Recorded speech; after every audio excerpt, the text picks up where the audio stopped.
Chapter 1428. The Monster Kingdom was located at the border of the main universe. In terms of land area and social structure, it was very similar to a human country in the real world. There were all kinds of monsters living in the kingdom, from the elves, goblins, and dwarves of the fantasy system, to the aliens, predators, terminators of the science fiction system, and all kinds of Eastern and Western ghosts and ghosts of the supernatural system. In terms of diversity of races and beliefs, there was probably no other place in the world that was as inclusive as the Monster Kingdom. The monsters living there worked, studied, and played every day. They also married, reproduced, and paid taxes. Due to the location of the Monster Kingdom being extremely remote, it was uncontested by the military, and it was separated from the other areas of the main universe by a void fault that was extremely difficult to cross. Therefore, long before the era of the four pillar gods, this was a neutral area, a relatively free paradise. However, today, this place was also under attack. At midnight, Monster Kingdom time, with the sound of explosions in the tunnel, the Redundancy Legion broke into this land without warning and started a merciless massacre without saying a word. Just like when they attacked Queen Anna's Revenge, they did not know how to negotiate or show mercy. They only had cold, meticulous, murderous intent. The war began just like that. Unexpectedly, the Redundancy Legion's first wave of attack only lasted less than 30 minutes, and then it ended. This was because the 500 Redundancy Legion that broke in first were annihilated after conquering only 4 blocks. It turned out that the initial point of the explosion tunnel happened to be the residential area of the Behemoth.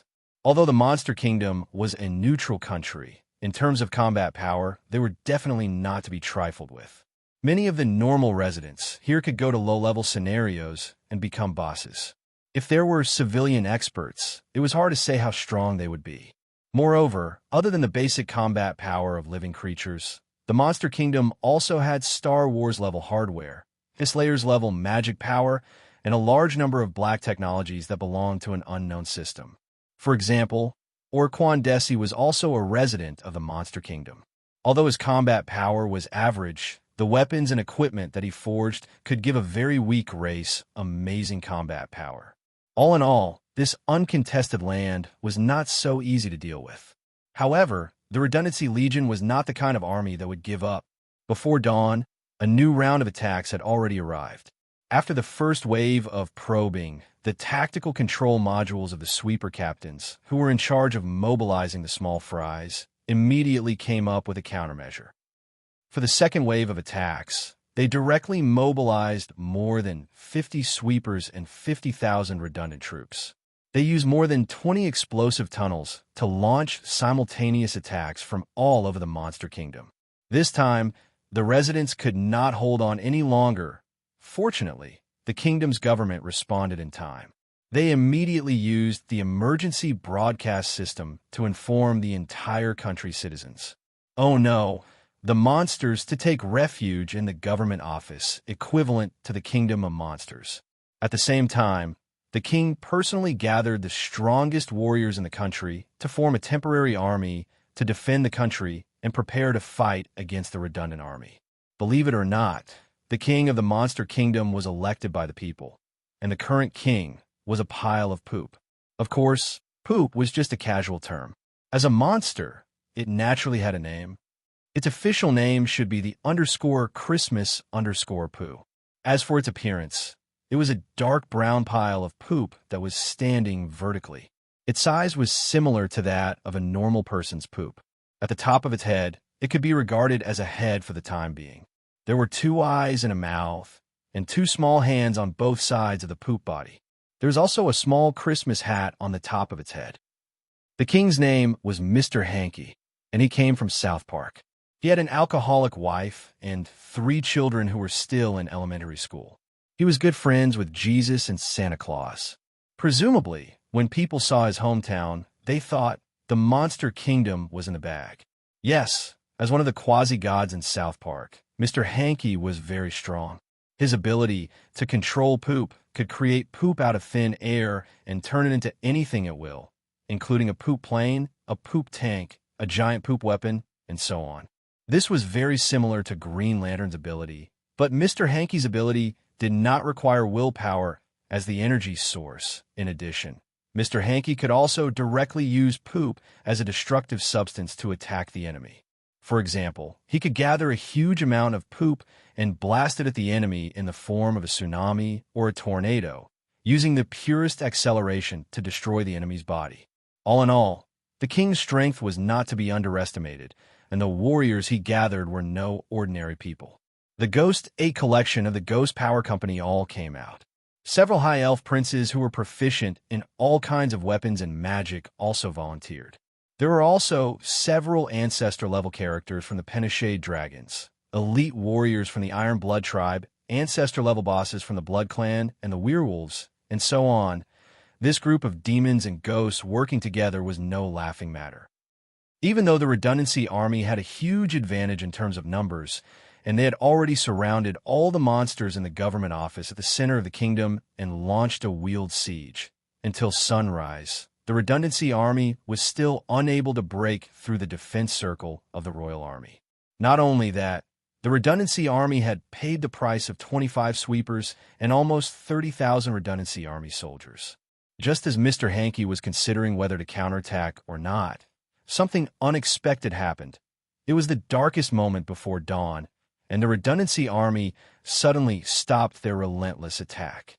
Almost at the same time, in the distance, a monstrous demonic energy suddenly pressed down on the border. Every creature in the monster kingdom felt a chill and fear that came from the depths of their soul at that moment. They knew in their hearts that something was coming. Furthermore, he did not come through the explosion tunnel. He used his power to open a path in the void fall to come in.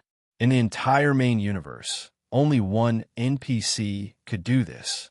He was the Supreme Demon King, the symbol of darkness, an existence that far surpassed the four pillar gods. Even light itself had to retreat when it saw him. Therefore, when he stepped into the territory of the monster kingdom, the night was extended infinitely. Is this the end? This thought flashed through the minds of the royal army, who had been in high spirits. There was nothing scarier than despair, and what they were about to face was practically despair itself. An hour ago, on the scorched earth of chaos, Feng Bujue, Wang Tanji, Su Huaishang, the Billy brothers, Old Wang, and Zun Bro, a total of 5 people and a bird, were running wildly across the vast black land.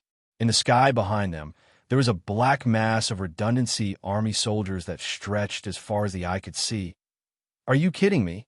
There are so many of them. Xiao Tan yelled as he ran, and his face was filled with disbelief. Actually, it's our bad luck. Dian Xiaoqing used his young boy's body to run behind the players. Looking at their original flight path, they're definitely not here to catch us. They just happened to pass by and saw us, so they changed their path to chase after us. Oh? Hearing that, Feng Bujue seemed to have thought of something and asked, "Are you sure they were going to go somewhere else?" "Of course," Dian Xiaoqing said. "We have been fighting the Redundancy Army for almost 2 years. Even if no one provided us with information, we have already figured out their various characteristics. It doesn't matter if they're redundant soldiers or sweepers. They're actually not that different from bees and ants. In fact, they're even simpler than insects. They always have a clear goal, and they use the simplest and most efficient method to carry out their collective actions. You only need to observe the same thing twice, and it's enough to deduce the pattern of their actions. By the way, regarding the biological structure of the Redundancy Army, we have also studied it."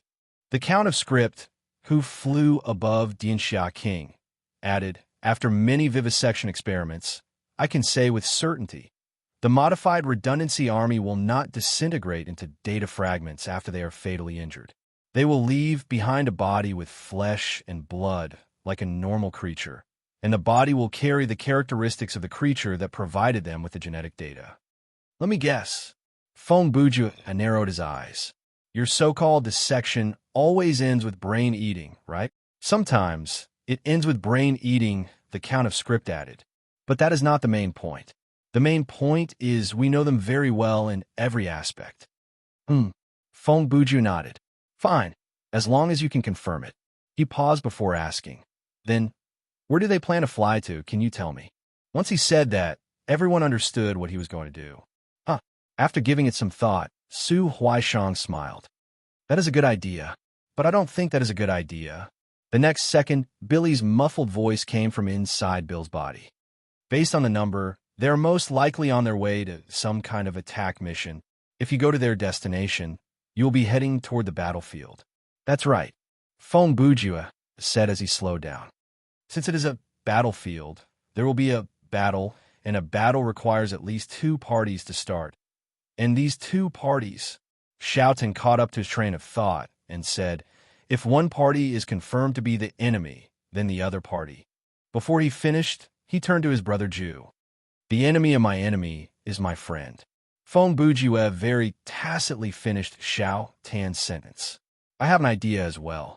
Su Huaishang turned back to glance at O.L. Wang and added, since you said they always have a clear goal and use the simplest and most efficient method to carry out a group mission, then their current number can indirectly explain how powerful the enemy they're going to face is. That's right. Feng Bujue naturally thought of that as well. He added, O.L. Wang, Billy, when the Red Army is sent to capture you, how many people would they send? Would there be so many? Not that many, Billy replied. Even if all of us stayed together, we wouldn't have reached that number. He paused for a moment. But the strange thing is there isn't a single sweeper in the army behind us. Yes, O.L. Wang added. Even if we are alone, when they come to capture us, they will send at least two sweepers to hold the line. Then could it be? Feng Bujue said as he thought about it. The army behind us is not the only army they have sent to attack us. Could there be other units before or after them? Billy muttered. That is indeed a possibility, but his tone became serious. If it is as you said, and there are other troops before and after this batch of troops, then I have never seen an attack of this scale before. Feng Bujue laughed. Today is a good chance to see it, isn't it? Time returned to the present. Monster Kingdom, 10 kilometers to the east of the government office. This was the tunnel closest to the front line. Until not long ago, there were still many Red Army soldiers rushing to the front line. However, this supply line was inexplicably cut off 3 minutes ago. 3 minutes later, a large shadow suddenly shot out from the tunnel. It was none other than Bill. Following behind him were 3 other people. They were Xiao Tan, Su Huaishang, and Dianli King. Then there was the Count of Script, who flew out with his wings. When they rushed out, their expressions were tense. When they reached this end of the tunnel, they did not relax. Everyone turned back to look at the tunnel entrance, as if waiting for something. Screech. The person they were waiting for had arrived. Feng Bujue leaped out from the tunnel. He took a step in the air and turned around. Facing the tunnel, he assumed a posture as if he was about to unleash some kind of attack. His legs were bent, and his upper body was leaning forward. His arms were straight and crossed in front of his body. His left arm was above, and his right arm was below. His 2 hands were slightly tensed. Purgatory. This move should be very powerful, because Feng Bujue started to call out the name of the move. Peerless. Just as he said those 2 words, several Red Army soldiers came out from the tunnel in front of him. Obviously, the supply line was not cut off. Brother Ju and the rest were holding back the Red Army soldiers at the other end of the tunnel. Now that the group had successfully reached this end of the tunnel, the Red Army soldiers would naturally follow. Explosive heat. Feng Bujue did not give the Red Army too much time. He quickly increased his energy to the required level and activated the skill. Wave Cannon. As soon as he said that, the skill was activated. In that instant, a shockwave that was powerful enough to make space and time tremble shot out from Feng Bujue's fingertip and hit the center of the tunnel. Chapter 1429. 2 weeks ago, in a certain multiverse. At night, outside an abandoned carnival on the outskirts of Gotham City, there were 2 people who were carrying out an unspeakable transaction here.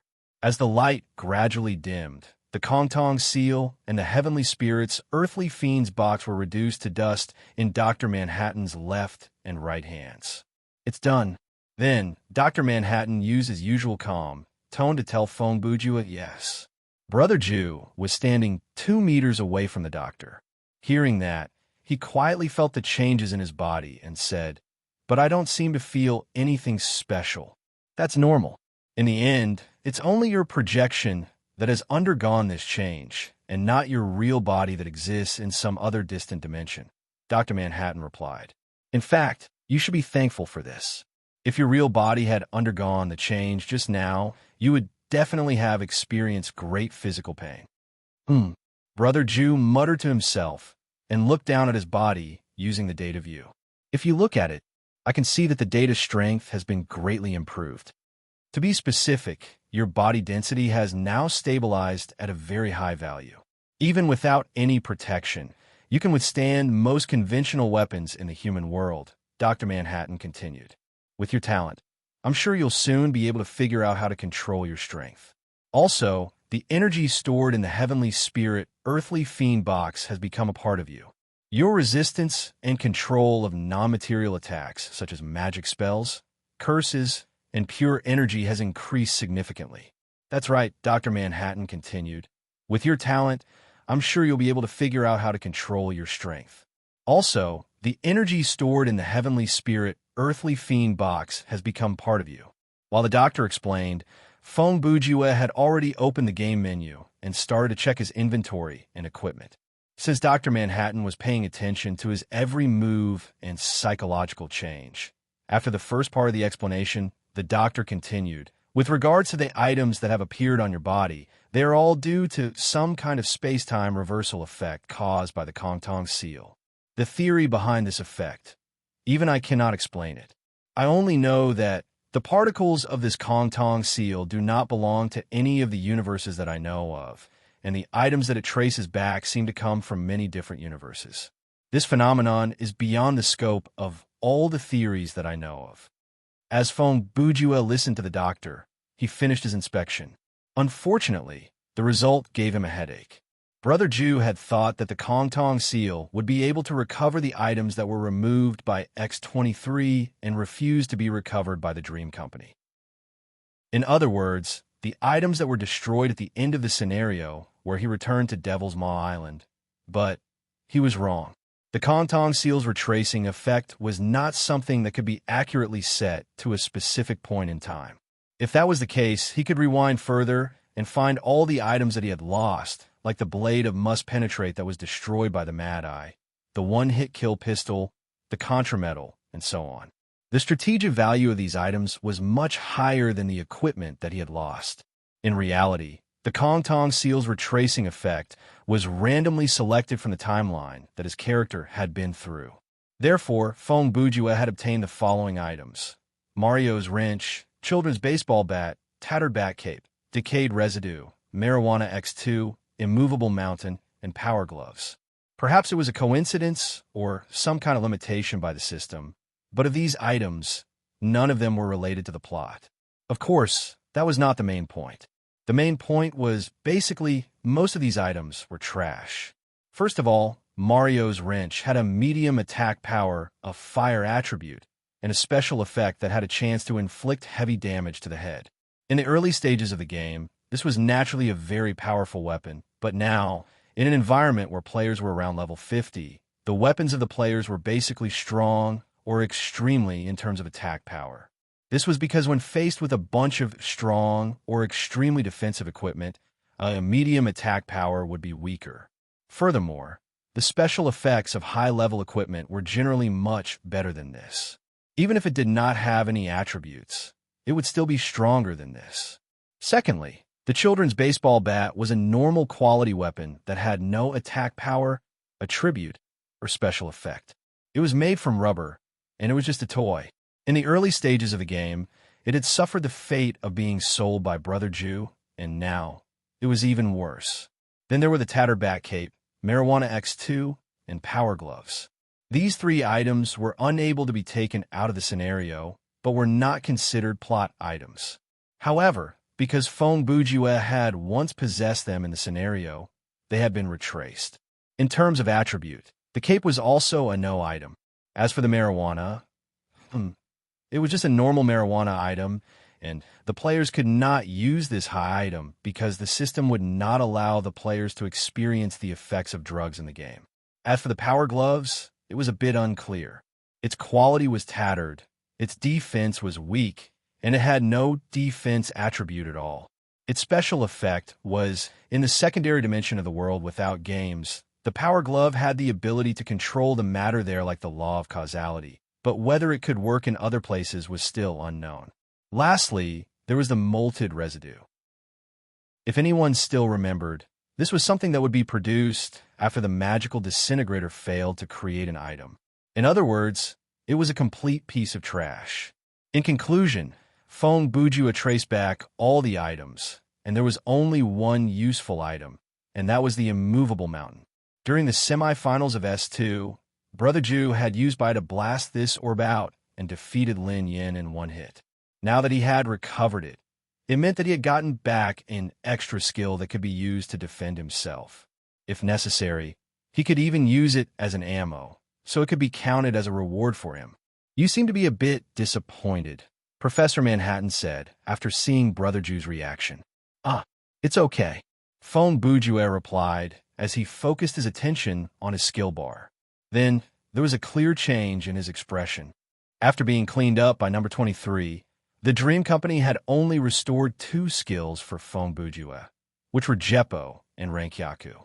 Fong Bujue still had 4 skills in the storage room, which were Ice Alchemist Persistence, Not So Hasty Repair, Tri-Beam, and Flying Dragon Fist. Considering that his skill bar was very loose, Brother Ju naturally brought all these skills with him. Even if there were 2 skills, Ice Alchemist Persistence was almost useless due to his high level of mastery, and Tri-Beam, which Brother Ju was unlikely to use, it was unlikely that he would use it. However, after Professor Manhattan restored him, Fong Bujue found that his skill bar had become empty. I say, Brother Ju was obviously very dissatisfied with this. He immediately looked at the professor and said, "Is there a mistake? Why didn't I recover my lost abilities? And even my current abilities are gone." "They're not gone. You just turned a blind eye to them," Professor Manhattan replied. "Your metaphysical answer is really helpful." Fong Bujue stared at him with his dead fish eyes and replied in a sarcastic tone, "You should understand what I mean." In response, Professor Manhattan's emotions did not fluctuate at all. He continued to speak in a flat tone. "Since you've absorbed the dual powers of the Kongtong Seal and the Heavenly Spirit's Earthly Fiends box, does the so-called skill bar that fate gave you still have any meaning?" As soon as he said this, Fong Bujue's mind lit up. He instantly understood what Professor Manhattan meant. Then he raised his hand, put 2 fingers together, and suddenly launched a spell in the distance. In the next second, a psionic shock wave shot out from his fingertips, pierced through the air, and penetrated into the water. The move he used was not a skill that he had mastered before. It was a skill that he had seen before. It was the Spirit Spear Vulture Strike that was used by the Mystic King in the S2 team against the Golden Warhammer squad. At that time, the opponent used this move to attack the Infected Fighter, created by Musashi Kokanai, sent out by Fong Bujue. Brother Ju watched the battle from the dark with a data perspective. "Understood. It doesn't matter if I'm invisible because I don't need to see any more," Fong Bujue said after completing this experiment. "Yes." Professor Manhattan nodded. "As long as you can understand the truth sequence that you see, you'll naturally be able to replicate its operation. This has something in common with my control of elementary particles, but it's much simpler." He paused for a moment. "For example, let's say that we have a painting in front of us. Your ability is to use your own method to recreate a very similar painting after seeing this painting.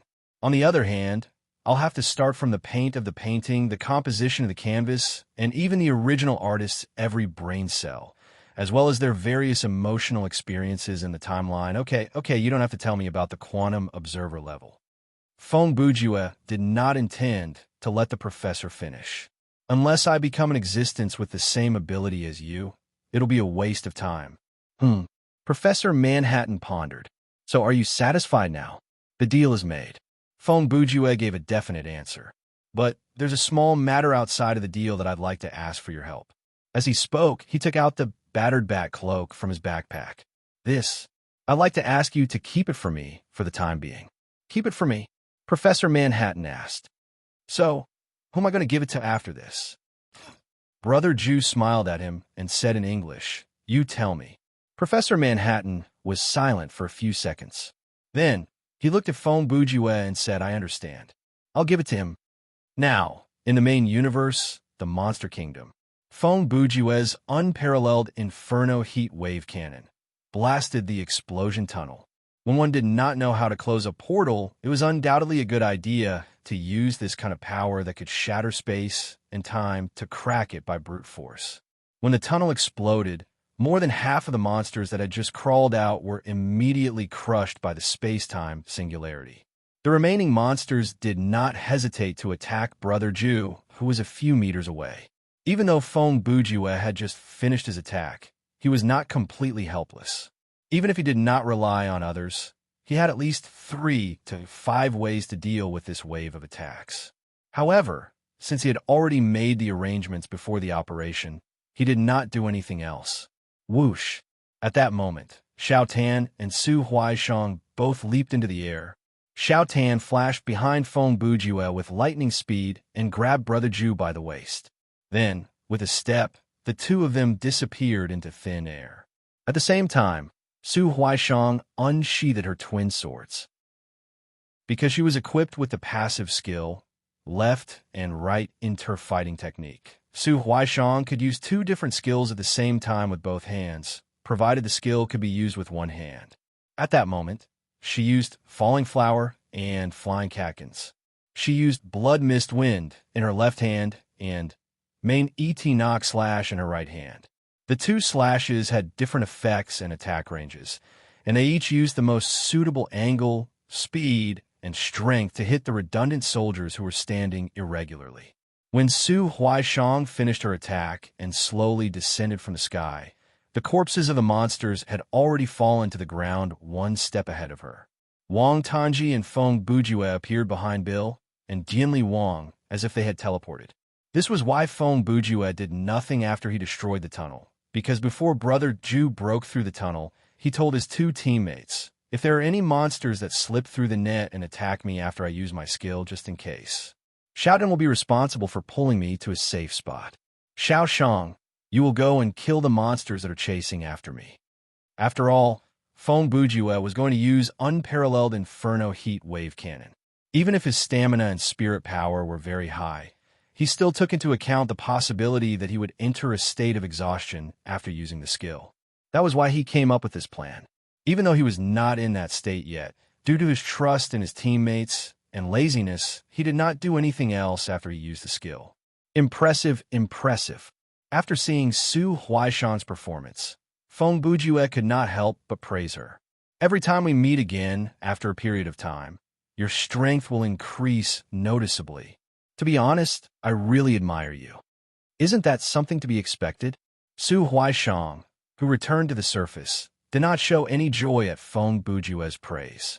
She merely replied calmly, "For a professional player, improving their strength is part of their job. There is nothing to praise or brag about." Haha, now that you put it that way, those actors who would come out to brag about how professional they are when they're injured, go into the water in winter, and wear a leather jacket in summer are put in an awkward position, Brother Jew complained. "I think you should use the analogy of an athlete who receives a high salary, but is out of shape and can't even pass the physical fitness test," Su Huaishang said, "because they actor in your example." Here, she raised both of her hands to make air quotes. Whether or not he can be called an actor is still up for debate. You have a point. Fong Bujue nodded. Think about it. If the investor who hired these actors did not do it for the sake of acting skills, but to guarantee the box office from that perspective, they have done their job. Are you two done chatting? Seeing that they were getting more and more excited, Dianhai interrupted them with his unhappy expression. "You know that 90% of what you say can't be heard or understood by us, due to the system shielding, right?" He turned his head and looked at the dark sky in the distance. "If I'm not mistaken, this should be the Monster Kingdom. That explains why they sent so many soldiers. In short, Now that we have arrived at our destination and have temporarily shaken off the pursuers, what should we do next? This question was naturally directed at Feng Bujue. Before I say what to do, Brother Ju also looked at O.L. Wong and replied. He glanced at the Billy brothers. You feel it too, right? Billy said. The war demon is also here, but he is still very far away from us, if I am not mistaken. Feng Bujue said, I believe we have arrived just in time for the war demon and the redundancy army to attack the monster kingdom. He paused and asked, speaking of which, the war has been going on for 2 years. Why did they only attack now? 1. The monster kingdom is isolated and extremely difficult to reach. The Count of Script then said, also, at the beginning of the war, the number of redundancy army was not as large as it is now. With their combat ability back then, they might not have been able to take down this place. Oh, Feng Bujue said, the monster kingdom is that powerful?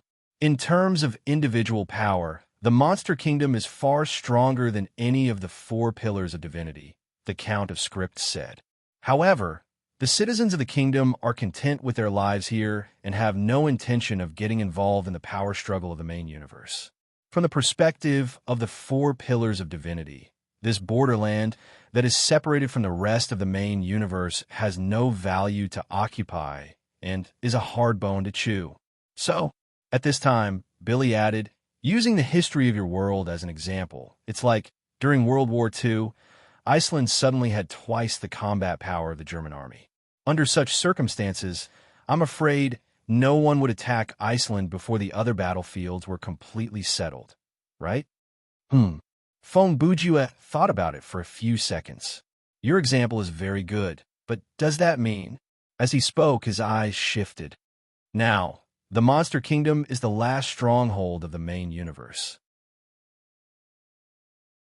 Chapter 1430. The history of the Monster Kingdom was very long, even longer than the existence of the 4 pillar gods. From the name, it could be seen that when the kingdom was first established, it was still a centralized and hereditary country. But as time passed, the society of the Monster Kingdom experienced a series of development, conflicts, and changes, and finally became a place where democracy was promoted. If the history of this period was taken out alone, it could be written into a novel. Therefore, there is no need to go into detail here. We only need to know that the life of the residents of the Monster Kingdom today was not easy to come by. It was exchanged with the sacrifice of countless martyrs. Because of this, when their common home was invaded, when their stable life was threatened, the determination of the monsters to resist was very firm and thorough. Furthermore, whether it was the war demon or the redundancy army, they did not accept any form of surrender. Even if some of the monsters wanted to betray them, there was no way out. At this point, we have to say that if the redundancy army knew how to play a little strategy, they might have conquered the Monster Kingdom long before Feng Bujue and the others arrived. If it was Brother Ju who led the army to attack the Monster Kingdom, he would follow the principle of encircling the enemy to ensure their safety. He would use all kinds of tricks to win this war with the smallest price and the biggest chance of success. But the war demon was not Feng Bujue. The war demon never used any strategy because he disdained and did not need to do that kind of thing. In his era, Thriller Paradise was a very simple and pure world. At that time, God represented light and order, and demon ruled chaos and darkness. There were not so many forces, and there were not so many gray areas, much less so-called free will. In that era of black and white, light and darkness were equals, and each had the power equivalent to half of the entire universe. On the day of the doomsday, the supervisor god, who had little divine power left, fell in the catastrophe, and the war demon, who was sealed in the door to the void by the supervisor god, survived. After countless years in this new era, because the ancient guardian demon, King Dianli, left the seal, the gate to the void opened again, and the war demon reappeared. With half of the power of the previous era's main universe, Sui Xiong had an obvious advantage over the weak, new gods and the sub-gods who were weaker than the new gods. Although the total amount of cosmic energy in the new era was several times higher than that of the previous era, there was still no single NPC that could compete with it in terms of power. Moreover, this kind of difference in quality was also difficult to fill with quantity. For example, if the strength of the head of demons was 1/10 of the war demons, then would it be possible to defeat the war demon by replicating 11 heads of demons? The answer was obviously no. Similarly, even though there were many strong people in the monster kingdom, and there were some who were close to or even stronger than the four pillar gods, their chances of winning against the war demon were still very slim. This was something that all the monsters, including King Hanky, were aware of, but they had no other choice, because this was a war where they couldn't even surrender. The war would only end when every single one of them died. Under such circumstances, despair didn't seem so scary. Since death was destined to come and was right in front of them, why not live like a hero in the last moments of their lives? With such a mindset, the civilians who were originally taking refuge in the government office area also spontaneously organized themselves and joined the temporary defense army. With the idea that killing one wouldn't be a loss and killing two would be a gain, they planned to fight against the redundant soldiers. And the redundant soldiers wouldn't just sit and wait for their deaths. Just now, when a war demon tore open the void and invaded this space, the sweepers unanimously developed a strategy of temporarily stopping the attack and waiting for the war demon to arrive based on this unforeseen event. That was why the entire army of sweepers stopped for a while. But now, the number of the monster army was increasing rapidly and had begun to take the initiative to attack, so the redundant soldiers certainly wouldn't wait any longer. After all, they still had a lot of troops and an endless supply line. Whether it was time or chance of victory, they could use this almost unlimited number of troops to fill and exchange. Just like that, the battle began again. The two armies fought fiercely around the Circular King's city. The government office area was similar to a castle, but it was 10 times larger than an ordinary castle. In terms of area, it was equivalent to a castle-shaped city.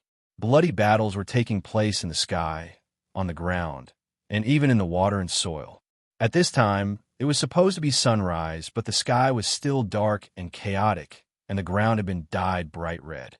It wasn't the rising sun that dyed the ground red, but the blood of the warriors of the monster kingdom and the redundant soldiers that were mixed with the genes of creatures.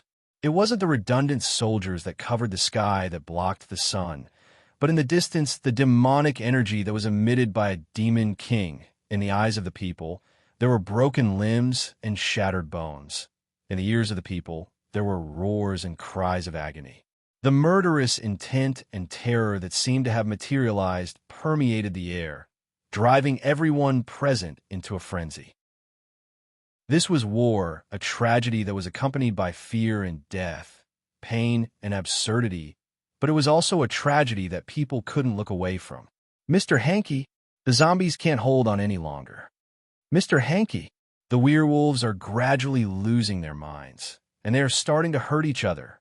Mr. Hanky, the Goblin Assault Team has suffered great losses. Mr. Hanky, please give the order. Mr. Hanky, the warriors who were covered in blood and came back to report the situation of the battle brought bad news to the king one after another. Indeed, in the previous few hours, the royal army had always had the upper hand. Logically speaking, now that they were prepared to die, they should have had a greater advantage. But if one put aside the subjective factors and considered the objective situation, one would realize that the development of the battle situation was indeed reasonable. After all, their stamina, magic power, ammunition, and life were all being depleted continuously. On the other hand, although the redundant soldiers had suffered great losses, the strength of their attacks didn't weaken. Their attacks were the same as when the battle first began, or even stronger. The result of this was obvious. Damn bastards. Sandaff, you bastards. When Mr. Hanky, who came from South Park, was forced into a corner, he didn't hold back his vulgarities. He shouted loudly, "I'm going to kill all of you today." As he cursed, he was ready to fly into the sky and use the infinite sh*t again. He had already used it once before, so he was resting on the city wall and commanding the army at the same time. At this moment, suddenly, a strong light suddenly pierced through the dark sky and tore apart the redundant soldiers' battle line. Chapter 14:31. What is that? Is that sunlight? What? Sunlight? Should we inform the vampires to retreat? Idiot! That is not sunlight. That is the light from the spirit seed. No way. How powerful is that energy beam? It is so big. The sudden appearance of the light in the sky attracted the attention of the monsters on the battlefield. At this moment of despair, any strange change was enough to pique their curiosity. Indeed, it was not sunlight, it was a flash. To be precise, it was the king's flash. Before the third chapter, when you saw this skill that appeared out of nowhere, you might have wondered, who was the one who released it? But now I believe you all understand. If you see this kind of skill in the future, it might be Feng Bujue who released it. Friends of the Monster Kingdom. After the flash vaporized hundreds of soldiers, a voice that was loud enough to echo through the sky spoke. I don't care if you recognize me or my friends. What the F*** CK? This voice is... Before Brother Jew could finish, Freddy, who was on the wall, recognized the voice. At that moment, the first reaction of the CEO of the Ghoul Power Company was to rush to the king's side and inform him they might be saved. I only want to say one thing. In the sky, Brother Jew continued, "We will help you win this war." As he spoke, Xiao Tan, Su Huaishang, Oel Wang, Zun Bro, and the Billy brothers appeared from the sky behind him and joined the battle. Even though there were only 5.5 people and a bird, their speed of killing the monsters was like mowing grass. Especially Xiao Tan and Su Huaishang. Compared to the incomplete demigod-level NPCs, the two of them were obviously more powerful. Without the need for an instant kill, Xiao Tan and Goddess Su, who were much more powerful than they were when they were S2, could easily crush these improved soldiers who were not as powerful as the original redundant soldiers without taking any damage. While they were killing their way into the battlefield, many of the soldiers of the Monster Kingdom were discussing among themselves, "Hey, who are these people? It seems to be very powerful. It's obvious that they are travelers from another world. That's interesting. Travelers from another world actually came to help us? Wait a minute. Isn't that big guy a guard from the detective club? I think I've seen him before. I feel a very powerful mana. There are at least 2 master-level mages in this group. Hey, that purple figure looks familiar. I think I've seen his photo before. Now that you mention it, Feng Bujue. It's Feng Bujue. What? Feng Bujue? That Feng Bujue? Which other Feng Bujue could it be? It's that. Smiling at the heavens, 1,000 armies break, planning the universe and calculating karma. Without feeling anything, without fear, without regard for life or death. Not a ghost, not a god, but a mad demon. In the crowd, more and more people recognized Brother Jew. And for some reason, some of the monsters said one after another like they were communicating with each other. Eventually, they even finished his poem. It looked like Feng Bujue had done a good job of self-promotion in the main universe over the years, in terms of in-game time. Not only did people in the main regions of the main universe recognize him, even remote places like the Monster Kingdom, including the pirates on the Sea of Chaos, they could recite his name and poem. Feng Bujue. It did not take long for Mr. Hanky, who was on the city wall, to receive Freddy's report. As the king, how could he not have heard of Brother Jew's name? Oh my god, the Feng Bujue who punched the Court of Truth, kicked the Master of Time, explored our kingdom 7 times, played the Phantom Demon Church 3 times, swept through the Devil's Island, barged into the Golden Foundation, scared the Count of Script until he peed himself, and then added, the Feng Bujue who punched the Court of Truth, kicked the Master of Time, explored our kingdom 7 times, played the Phantom Demon Church 3 times, swept through the Devil's Island, barged into the Golden Foundation, scared the Count of Script until he pissed himself, and shocked the King of Dianhai? Freddy nodded. Yes. Wow. Looks like there is still hope for this battle. Mr. Hanky jumped up and down happily. leaving 2 poop marks on the battlements. Can you help me bring him to the command post? I've already asked Sadako to contact him, Freddy answered. While they were talking, in the air, "Hello, Mr. Billy." A female ghost's face appeared on the glass in front of Billy's eyes, and she greeted him. Billy was quite calm. "Sadako." "Yes," Sadako replied. "Even though I wish to crawl out from the glass to talk to you, it's a bit cramped on your side, so I'll do it from here." "That would be best," Billy said. "Look down to your left, the middle section of the southern wall, the section behind the Penishade Dragon Army," Sadako said.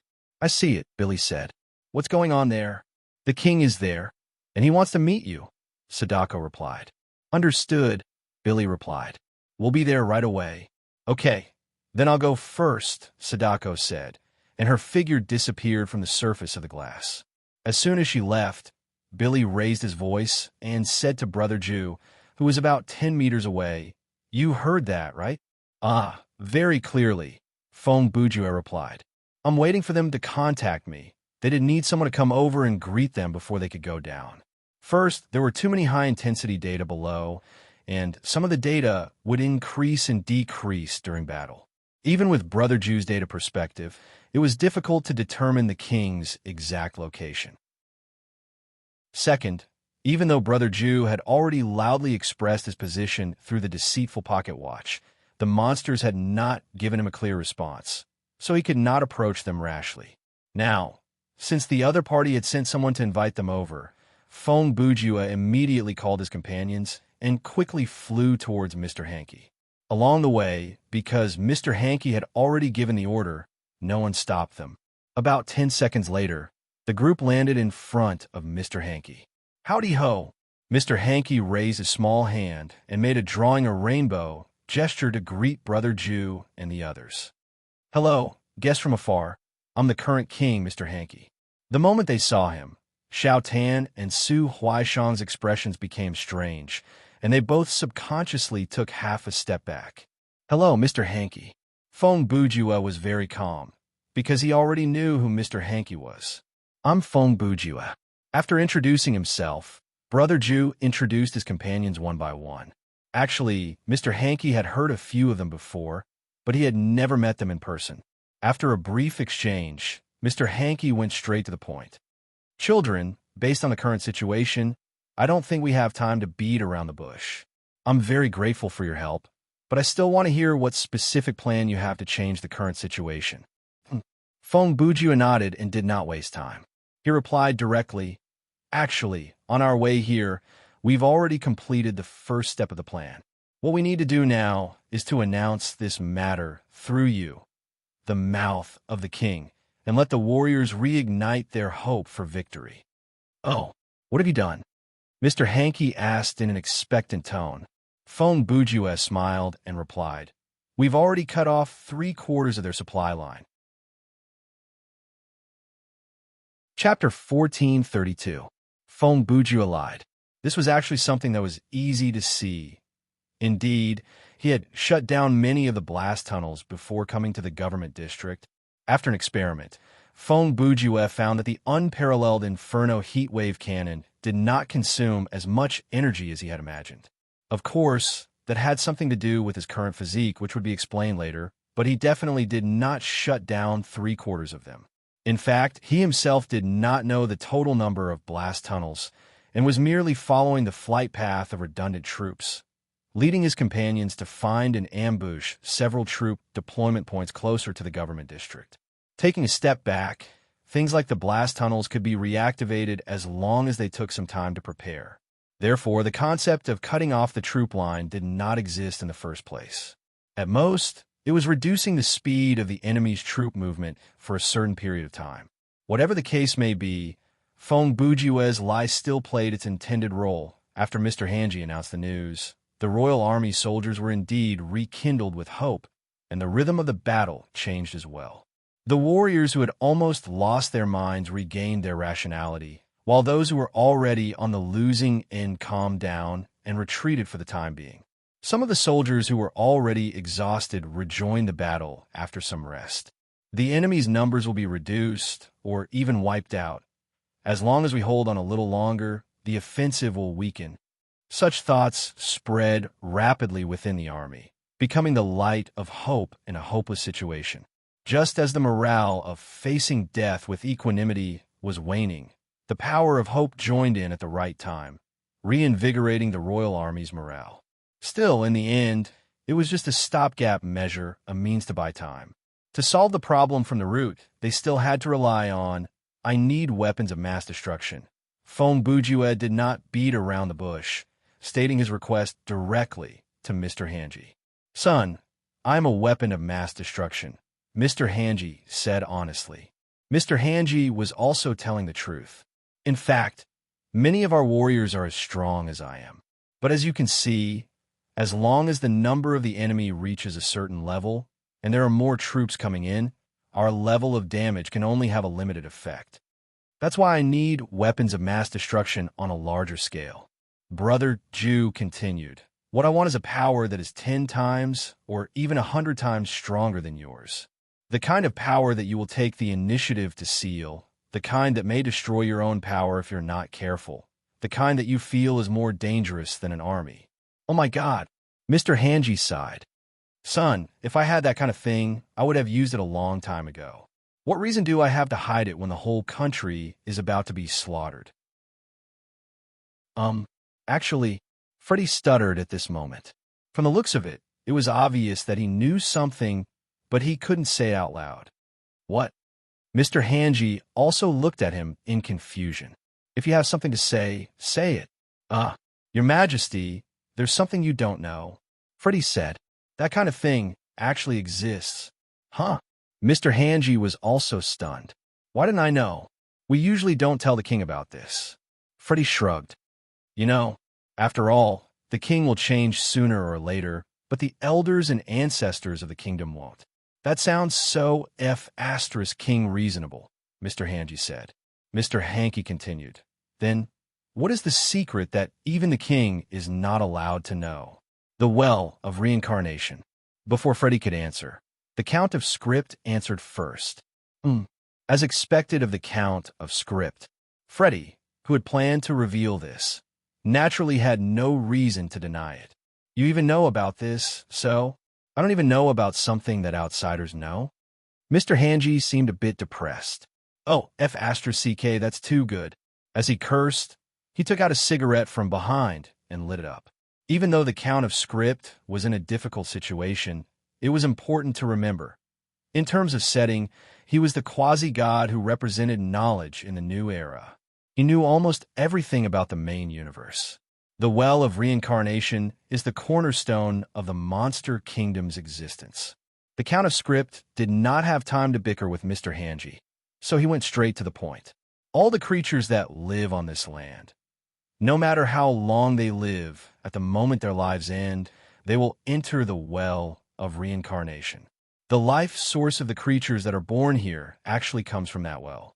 It is because of the existence of the well of reincarnation that the residents of the monster kingdom will not enter the reincarnation of other life forms in the main universe. For example, they will die and become wandering souls in the kingdom of the dead.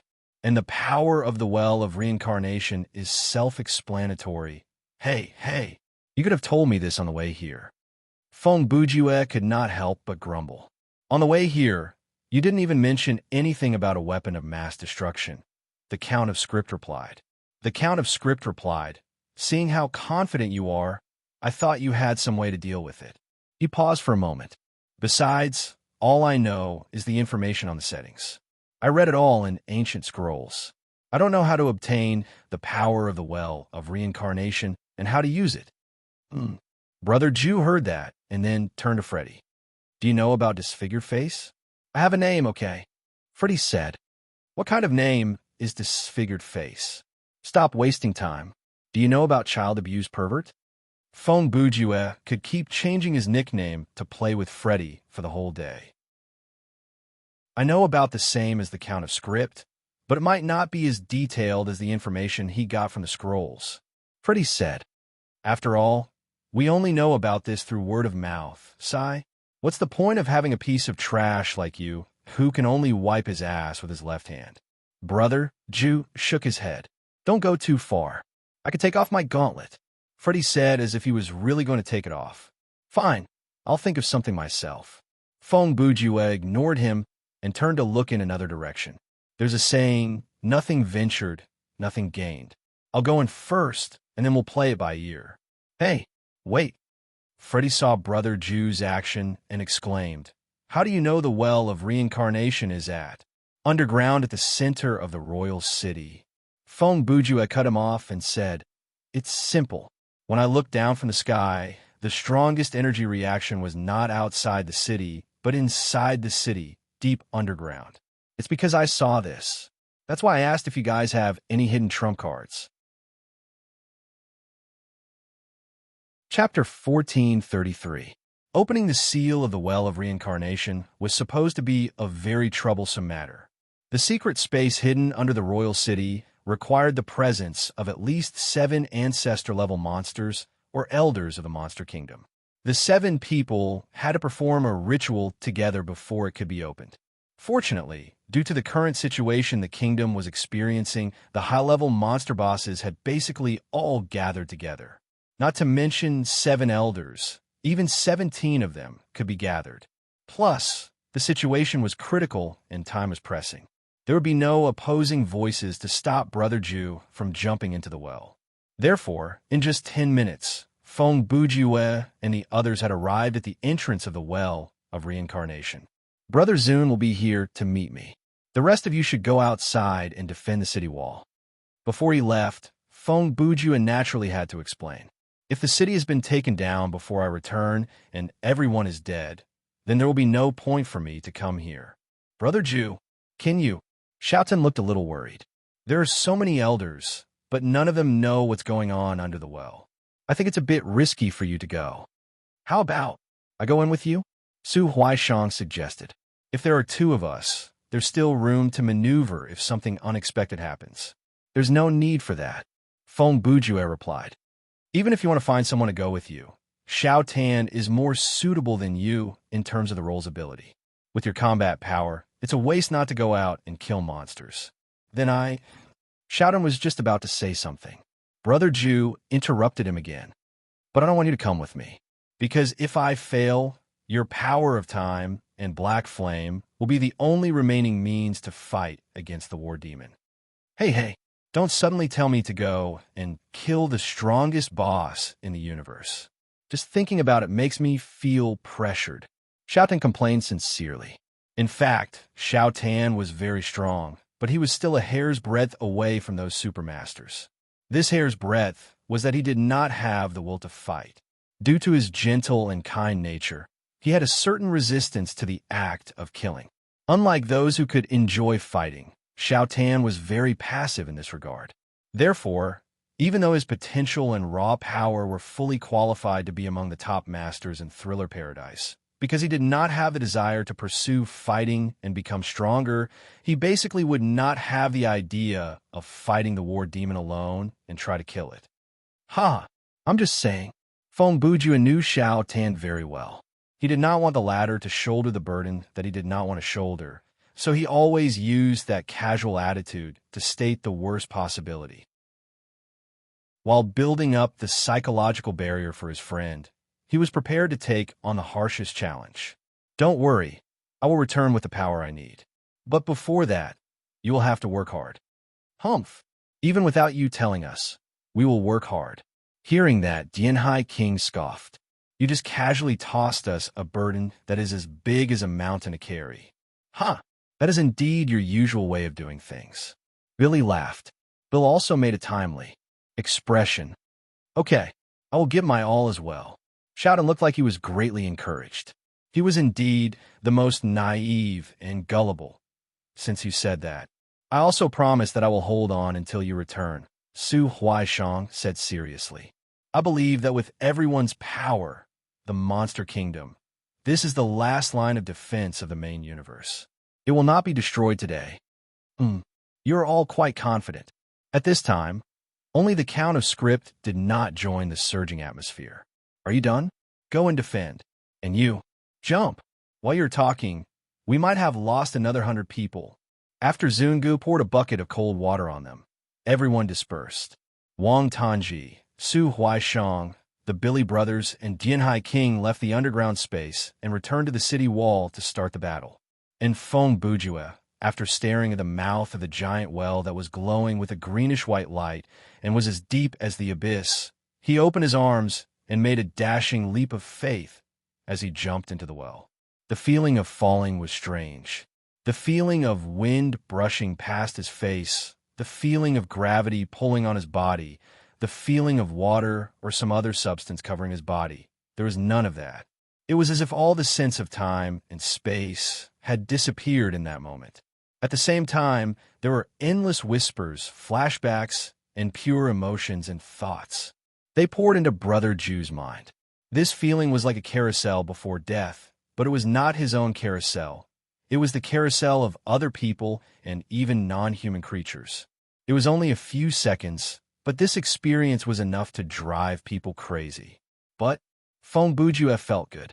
Perhaps it was because his soul was unique, or perhaps the system was protecting him from mental breakdown, or perhaps he was a madman.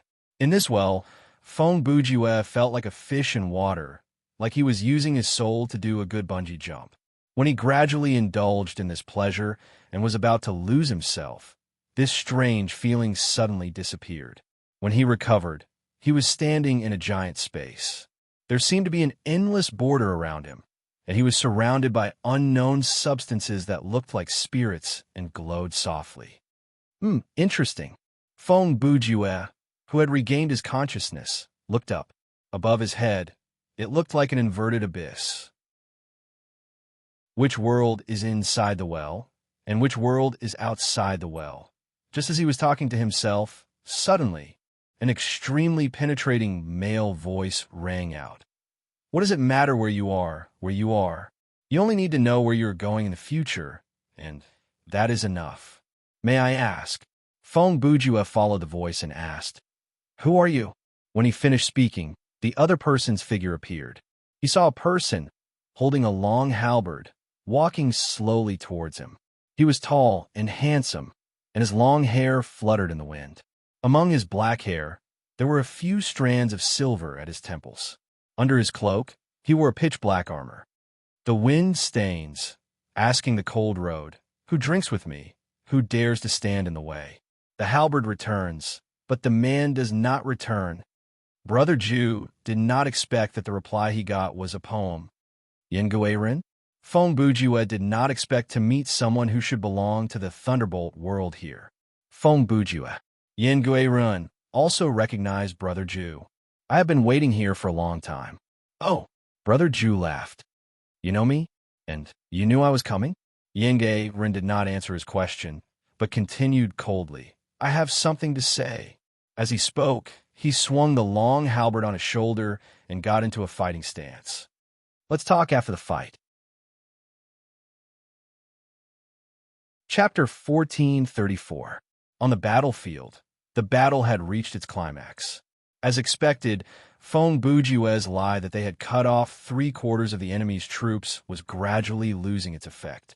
Although his words had indeed helped the royal army regain their morale for a period of time, in the face of the pressure of reality, it was difficult to maintain such mental strength for a long time.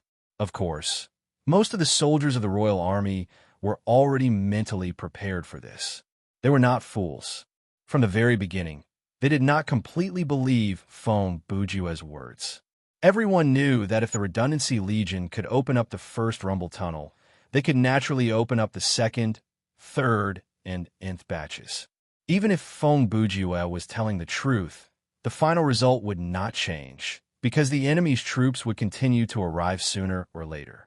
To put it bluntly, the soldiers only treated Feng Bujue's words as a placebo, just like how an incurable person would use morphine to relieve their pain. They accepted it and obtained a temporary peace of mind. The enemy in the west has reached the city walls. Pumpkinhead's squad has been completely annihilated. Vampire and Bigfoot's troops are about to collapse. The sweepers have injured their ancestor. Black Dragon Ancestor has been severely injured and is on the verge of death. He is transformed into his human form and is being sent to the magic emergency room. The self-destructing assault team formed by the goblins has completed their mission. One bad news after another was relayed to the command post, but the king was not there at all. Mr. Hankey, who had rested for a while, had returned to the battlefield and was almost single-handedly holding off the enemy in the south.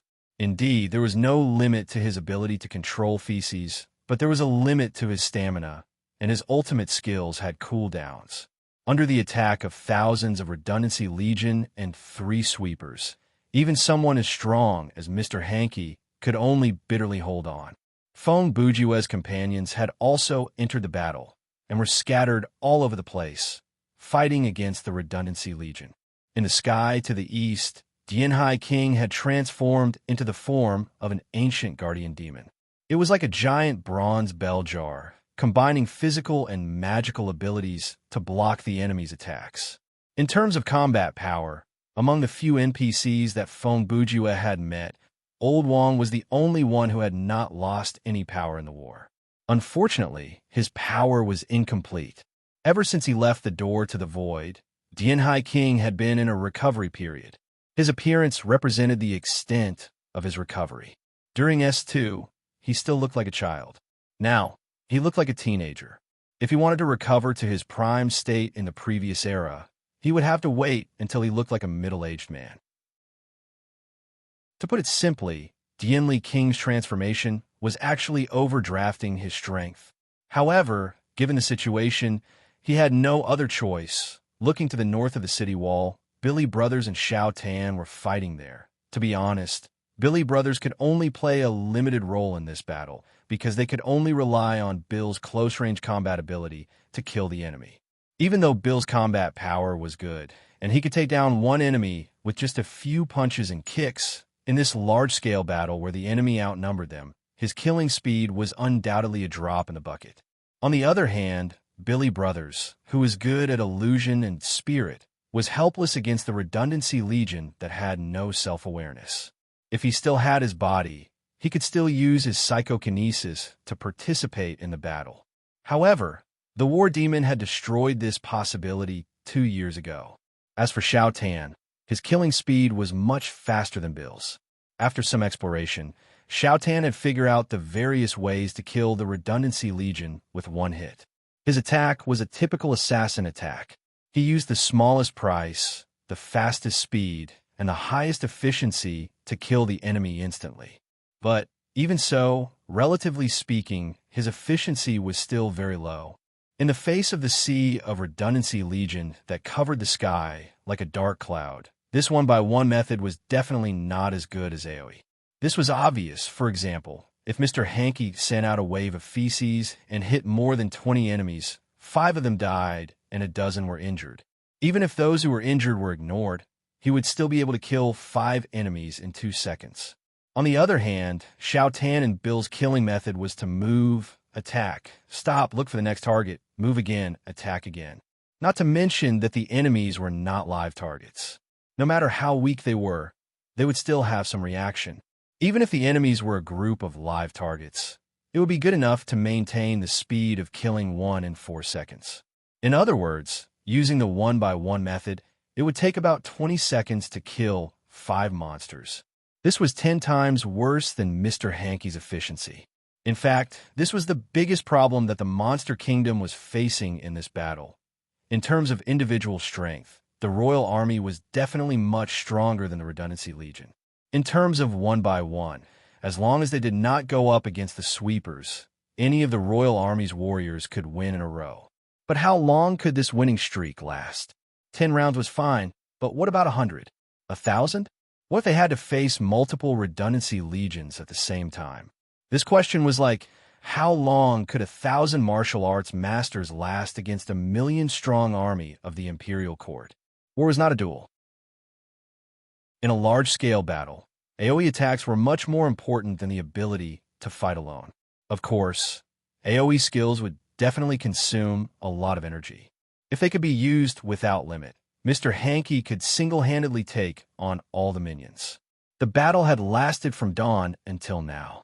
The Royal Army's groups, such as the Dragons, who relied on their body size and ability to spew magic, mages, who used AoE magic, voidlings, a technological race that used plasma weapons, and other groups were basically at the end of their rope. Their stamina, mana, and energy, after such a long time, they were mostly used up. At this moment, when another batch of redundancy legions appeared from the horizon, despair finally descended once more. After holding on for so long, when their physical exhaustion had reached its limit, they once again saw a large batch of redundancy legions reinforcements. This feeling was the last straw that broke the psychological barrier of the warriors. They began to fear, not fear of dying, but fear of living in this eternal night that was like purgatory. Don't give up. However, amidst the sounds of despair, there was still a voice that said firmly, as long as we can hold on until Feng Bujue returns, we can win. As the voice trailed off, Su Huaishang's figure had already appeared on the western wall. Facing the line of defense that was about to collapse, she also showed her trump card, Soul Advent. Chapter 1435. On the other hand, inside the well of reincarnation, in the realm of rebirth, all sounds returned to silence. The desire to fight was like the wind. Yin Guiran only needed to get into his stance, and his long hair and cloak fluttered in the wind. Feng Bujue, on the other hand, took out a wrench and a small knife. He held two pitifully short weapons and stood where he was. He did not get into any stance. He only bent his legs slightly, relaxed his body, and waited. The reason he chose to attack after the enemy was because Feng Bujue did not know how powerful Yin Guiran was. In the pure energy environment of the well of reincarnation, Brother Ju's data perspective was seriously affected, so he could only confirm his opponent's power during the fight. The standoff did not last long. After a short moment of silence, it was time for the fight to the death. Hearing Yin Guiran shout, he stepped forward and raised his long halberd, using this swallow shuttling to attack. This first move was extremely dangerous, because at that moment, Feng Bujue did not have the data provided by the data perspective, and his zero-time difference calculation had not collected any data. He did not have any concept of Yin Guiran's speed, power, and technique. TSK. There was a loud noise, and sparks flew. At the last moment, Feng Bujue leaned back and used the wrench to block the halberd, slightly changing the trajectory of the halberd. The sharp blade slid between his cheek and shoulder, slightly scraping his skin. Faster than me? This thought flashed across Brother Ju's mind. And much faster? This was a situation that Feng Bujue had never encountered before. Even though there were some players who could beat Feng Bujue in terms of speed in the main universe, Brother Ju had not met anyone who could compete with him in terms of speed for a long time. Even among the fighting NPCs, only a certain fist master from the short-haired divine fist could compete with him. The time officers and jurors that appeared between S1 and S2 were still one level below him.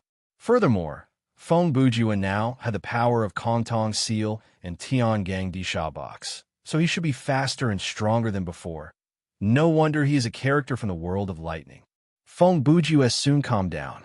He set a baseline for his opponent's speed and power in his mind, and his zero-lag calculation started to work. In terms of a one-on-one fight, even if I have the upper hand in terms of raw power, it is hard to tell who will win. Furthermore, I appear to be at a disadvantage. All these thoughts flashed through his mind in a split second. Before he could readjust his body, Yin Guiran had already followed up with another attack. In less than a second, the halberd that brushed past Brother Ju's shoulder was pushed down by Yin Guiran with a twist of his wrist. The power of a lion came crashing down. Feng Bujue was pushed to the ground with his face up by the force of the halberd. Instantly, the ground cracked and exploded. Strength. The pain from his body did not stop Feng Bujue from thinking. On the contrary, it made him more alert. Stronger than me, Screech. At this time, Yin Guiran had already gathered his strength to push down the halberd, as if he wanted to crush Brother Ju's body. But there is a problem. While Feng Bujue was thinking, he had already slid his body to the side and cleverly slipped out of his opponent's grasp. Seeing this, Yin Guiran's reaction did not slow down at all. He flicked the tip of his halberd and swept it out, following the direction that Feng Bujue was rolling towards, sending out a powerful chi wave. "You dare to use a normal halberd to fight me?" Brother Ju said as he flipped and spun to avoid this wave of attacks that were close to the ground. Huh. His reply to Feng Bujue was a low growl and a second attack, swallow spin. In a split second, Yin Guirin swung his halberd in a circle and chased after him. "Looks like before the fight is over, he does not intend to talk to me," Feng Bujue muttered to himself.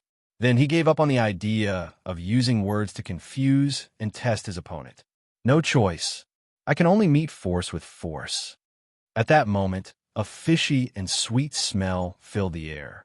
At the same time, Feng Bujue's body turned into a blurry red shadow and disappeared from Yin Guirin's sight.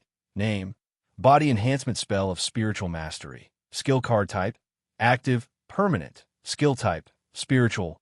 Effect: After activation, the player's strength and speed will be increased proportionally. The greater the increase, the greater the burden on the player. Consumption: Learning requirement: Body Enhancement Spell of Spiritual Mastery. Modified. Remark: This was originally the basic spell of the 7 chapters of the Phantom Valley sect.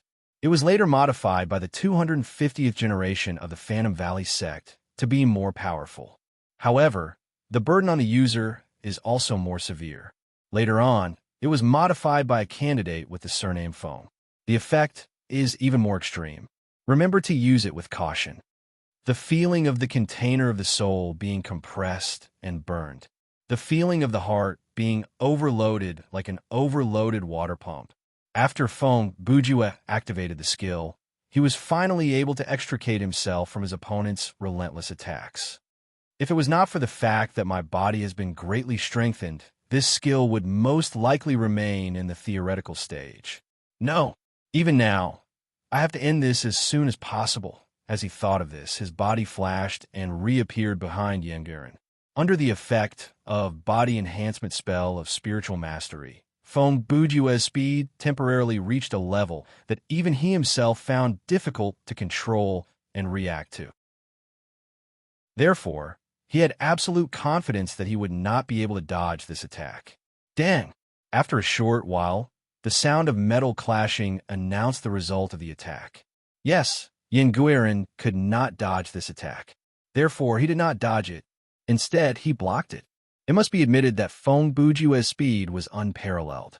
Yin Guirin did not even have time to turn around, let alone dodge it. However, his battle instincts were unbelievably strong. At the last moment, Yin Guirin swung the iron halberd that was using Whirling Swallow. The hard iron halberd in his hand bent flexibly like a whip and blocked off Feng Bujue's attack with an arc that was 50% neutralizing and 50% blocking. Is that enough? After retracting his attack, Feng Bujue did not attack again. Instead, he immediately deactivated his skill and asked, "Enough." Yin Guirin also retracted his halberd and turned around, restraining his battle intent. Both of them knew that their opponent had more than one trick up his sleeve. Yin Guirin did not use his divine weapon, nor did he use his full strength. Feng Bujue only used one hand to attack from behind. Yin Guirin did not use the weapon in his other hand. However, both of them could feel from each other's actions that there was only battle intent and no killing intent. Therefore, there was no need to fight to the death. Then, after pausing for 2 seconds, Feng Bujue said, "You should know why I am here, right?" "Yes," Yin Guirin replied. "I also know that you don't have much time, so I will make it short." Chapter 1436. Blades flashed and blood rained down. Below the royal city, mountains of corpses were piled high. After activating Soul Advent, Su Huaishang was like a demon that soared through the sky. Wherever she went, death spread like a gale. Even though Su Huaishang was also fighting with cold weapons, her killing speed was not something that Xiao Tan or Bill could compare to. As a master of energy control, Su Huaishang could infuse her weapon with blade aura, and this blade aura could be adjusted according to her will. For example, when she wanted to kill off a small group of soldiers, she could use her energy to increase the range of her weapon. This way, with one horizontal slash, she could kill an entire row of enemies.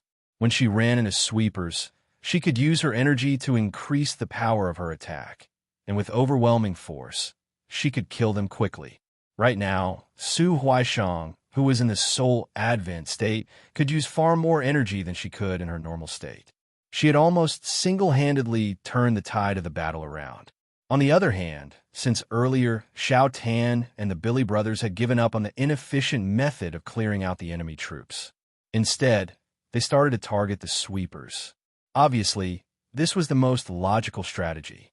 Using their abilities to clear out the enemy troops was not a good idea, but it was perfect for dealing with sweepers. As the number of sweepers decreased, many of the warriors in the royal army who were good at AoE were able to use their abilities more safely and more easily. This way, they could increase the efficiency of clearing out the enemy troops. To put it simply, with the efforts of the two players and the NPCs, this was the first time that the speed at which we killed the enemy troops was faster than the speed at which the enemy troops were replenishing their forces. After this phenomenon persisted for a period of time, naturally, the pressure on the royal army's various battlefronts lessened. They finally began to truly feel that the number of enemies was decreasing. Citizens of a monster kingdom, it is time for us to strike back. Mr. Hanji saw the opportunity and shouted in the middle of the battlefield. He knew that this was the last shout and also the last chance. If this wave of attack could kill off 70 to 80% of the enemy troops on the battlefield, then perhaps they could buy themselves a chance to breathe and buy more time for Feng Bujue. Fight out with them. Break their bones. Kill them all. Avenge our fallen comrades.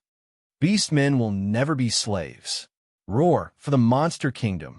For a moment, the tens of thousands of wounded and exhausted fiendish demons and ghosts once again squeezed out the remaining strength in their bodies and launched another round of counterattacks. Even though this was not the strongest wave of attacks so far, it was still the most ferocious. Some of the monsters had already lost part of their limbs in the previous battle, but they still charged towards the enemy without hesitation. They wanted to use their mouths to bite a few of them to death as bait. In the face of such determination and such an offensive, the redundant army showed signs of retreat for the first time. The remaining sweepers had already decided to order their troops to retreat through the tactical control system. They would wait until the number of redundant troops on the front lines had reached a certain level before they could make a comeback. If they really retreated at this moment, in a sense, it was equivalent to letting victory slip through their fingers. This was because by the time they regrouped, the kingdom's army would have had a certain amount of rest. Besides, by that time, Feng Bujue would have returned. The monster kingdom did not expect to rely on their own military strength to kill the redundant troops. Their original goal was to buy time. Only with time, they would have the capital to look forward to the last hope. However, things did not go so smoothly. Just as the tide of the battle was about to turn, a black demonic figure appeared on the horizon. At that moment, the battle around the king's city suddenly stopped. The redundant troops, who were already retreating, withdrew from the city walls, and the soldiers of the king's army did not continue to pursue them. Everyone's attention was involuntarily focused on the demonic figure. No one could take their eyes off of it because of its monstrous demonic aura. Already here, Dianli King stared at the war demon from the sky and thought to himself, "Looks like this is the end." Old Wang, who was born in the previous era, knew the war demon's strength the best. In this era, he had also imagined that the war demon would have some changes, but after seeing the war demon in action at the detective club, Old Wang once again confirmed that, after so many years of being sealed, the war demon's combat strength had not decreased. It could be said that Dianli King was more desperate than anyone else present at the moment. At the same time, Su Huaishang's soul advent state had reached its limit and was removed by her. Goddess Su's soul advent state was similar to Ruoyu's extreme efficiency state. It was very taxing on the mind, and she could not use it endlessly. Phew! Looking at the approaching war demon, Su Huaishang adjusted her breathing as she muttered, "This thing, is there really someone who can slow it down?" Her question was immediately answered. In the blink of an eye, while everyone was still in a daze due to fear and confusion, a figure had already rushed towards the war demon in the distance. It was none other than Wang Tanji. What is this kid doing? Freddy, who had already arrived at the front line, could not help but exclaim. Howdy ho! Mr. Hanji was also shocked. Of course, it was not just them. Everyone, including the sweepers, could not understand Xiao Tan's actions. From all angles, it seemed like he was going to die infant. The war demon's thoughts were the same as everyone else's. Looking at Xiao Tan, who was rushing towards him, he only snorted disdainfully and continued to move forward as if nothing had happened. From his point of view, no matter what kind of attack Xiao Tan launched, it would all be futile. The war demon of today was no longer the war demon who had just come out of the door to the void, nor was he the eyeless war demon, nor was he the war demon who was sealed away. The war demon in front of him had grown to a state that was even stronger than he was at his peak in the last era. To him, this was an unprecedented state. The current him could use his body's density to resist unbelievably high physical damage. He could use the mana that leaked out unconsciously to evaporate most of the effects of energy on his body. Even if he just stood there and let his opponent attack him, there were only a handful of existences in the main universe that could kill him. No one knew what kind of method Xiao Tan could use to fight the war demon, except for Xiao Tan himself. Chapter 1437. Cover me. That was the last thing Xiao Tan shouted before he leaped into the air. When he shouted this sentence, no one knew what he wanted to do. Of course, compared to this, everyone was thinking more about a problem: how to cover a person who was about to be killed instantly. But about 10 seconds later, everyone, including War Demon, would understand the meaning of his sentence and would shout F*** in their hearts. Annoying bug. Looking at the figure leaping toward him, War Demon spat nonchalantly and made a gesture like he was chasing away mosquitoes. According to his experience, to kill a traveler from another world, such a gesture was enough. In an instant, a black, pure magic energy burst out from the back of his hand. It was like a wave of flames that blasted out an irregular energy impact in midair. The next second, Xiao Tan's figure was completely covered by the magic energy. He was probably obliterated to the point that there was nothing left.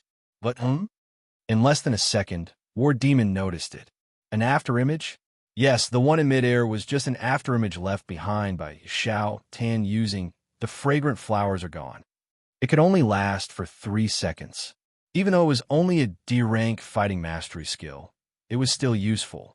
Relying on the time bought by the afterimage, Xiao Tan's real body successfully approached War Demon and activated skill. To explain what this skill was, there was another item, Banana Mulberry's Ma Fei Doll. Name, Banana Mulberry's Ma Fei Doll. Type, Other. Quality, Broken Special Effect. The holder can use the special skill, 9 Heaven Snow Dance. This skill is not affected by the skill bar's upper limit. Prerequisite, male, bound after pickup, can be taken out of the scenario. Yes, remark, the doll that Banana Mulberry treats as a good friend. Every time he is scolded by Tsang Liangjun, Banana Mulberry will hug Ma Fei tightly to seek spiritual comfort. After a long time, I believe the audience has long forgotten the origin and effect of this item, so I will explain it again. This Banana Mulberry's Ma Fei doll appeared in the story of Chapter 33, The Forced Return of the Detective.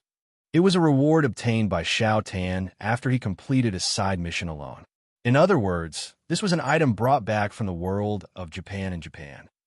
All this time, Xiao Tan had not used the skill that came with this thing. He had tried it out a few times because it was really a pain-in-the-ass move. Special skill, 9 Heaven Snow Dance. Effect, suppresses the target to kneel, rendering them unable to do anything. Cooldown time, 5 hours. Requires continuous guidance. Can only be used on humanoid, NPCs, or monsters with normal vision. Remark, an amazing skill that is superior to 2 dragons playing with chrysanthemum picking hands, an eye-piercing skill. It was taught by the god of haiku to Matsuo Banana, who was temporarily affected by F***ck, can't stop mushroom. The only drawback to this skill is that if the user is disturbed by external forces during the casting process, the skill will be stopped. Based on the description, one might think that this skill was very normal, but in reality, similar to the naughty child's lower whip kick from the world of Japan and Japan, Nine Heaven Snow Dance was also a causality skill. There were 4 main advantages to this skill. First, it did not take up any skill slot. Second, there was no consumption. Third, as long as the skill hit, there was a 100% success rate. Fourth, there was no upper limit to the duration. Among the 4 points, the most important one was the unlimited duration. In the description of the skill, there was no time limit for the continuous channeling action. In other words, as long as the caster did not want to stop and no one interrupted him, he could continue channeling the skill. Even if the skill was already on cooldown after 5 hours, the cooldown of the skill started from the moment the skill was cast. It would not matter. This was the idea that Xiao Tan came up with. Domo didn't expect that his casual attack was actually so important. Domo's fearless attitude, his carelessness, and his underestimation of his opponent made him miss the only chance to stop his opponent's attack before he got close to him. In the blink of an eye, Xiao Tan had already activated the special skill that came with this item. He pressed on War Demon's face with one hand, and then he stood upside down on War Demon's head. After this posture was stable, Xiao Tan's other hand began to stroke his hair and sprinkle dandruff. Of course, these were not real dandruff, but the effect created by the skill. Even if the caster was bald, when he used this skill, there would still be endless white dandruff-like substances falling slowly like snowflakes. When he was hit, War Demon showed an expression of disbelief, and this expression quickly froze on his face. Under the effect of the skill, Mo involuntarily spread his legs and knelt on the ground. His arms spread out and drooped weakly to both sides. His eyes automatically stared upwards, and through the gaps between the fingers of the palm that was pressing on his face, he looked at the man-made snow scene. He could neither look away nor close his eyes. The most frightening thing was that no matter how hard he tried, he could not move his body. He could not even open his mouth to speak. All of his senses were normal, and he could feel that his strength was not affected. However, he could not move or use any other means like telekinesis or astral projection to change the situation. Quick, cover him. After a moment, the first person to react was Billy. This guy was indeed smart. After watching for a while, he understood what was going on. So, he quickly used his ability to transmit his voice to the ears of every soldier on the battlefield. When they heard this, Su Huaishang, Dianli King, and many other soldiers of the Royal Army reacted in unison almost instantly. They surrounded War Demon. They did not know what Xiao Tan did, but no matter what he did, there was no doubt it worked. On the other hand, the Redundancy Army did not do anything in the face of this sudden series of changes. Due to the low intelligence of these guys, they could not analyze complex problems. Under the premise that the sweepers were present, they had to act according to the tactical control system that the sweepers were equipped with. At this time, the tactical control system's feedback showed that War Demon's combat strength had not decreased. Even if he was surrounded, his death rate did not change. It was infinitely close to 0. Therefore, the result of the sweeper's calculation was there was no need to help War Demon.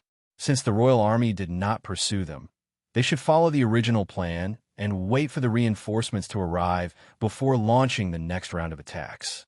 Just like that, War Demon, in an almost comical state, was controlled by Xiao Tan alone.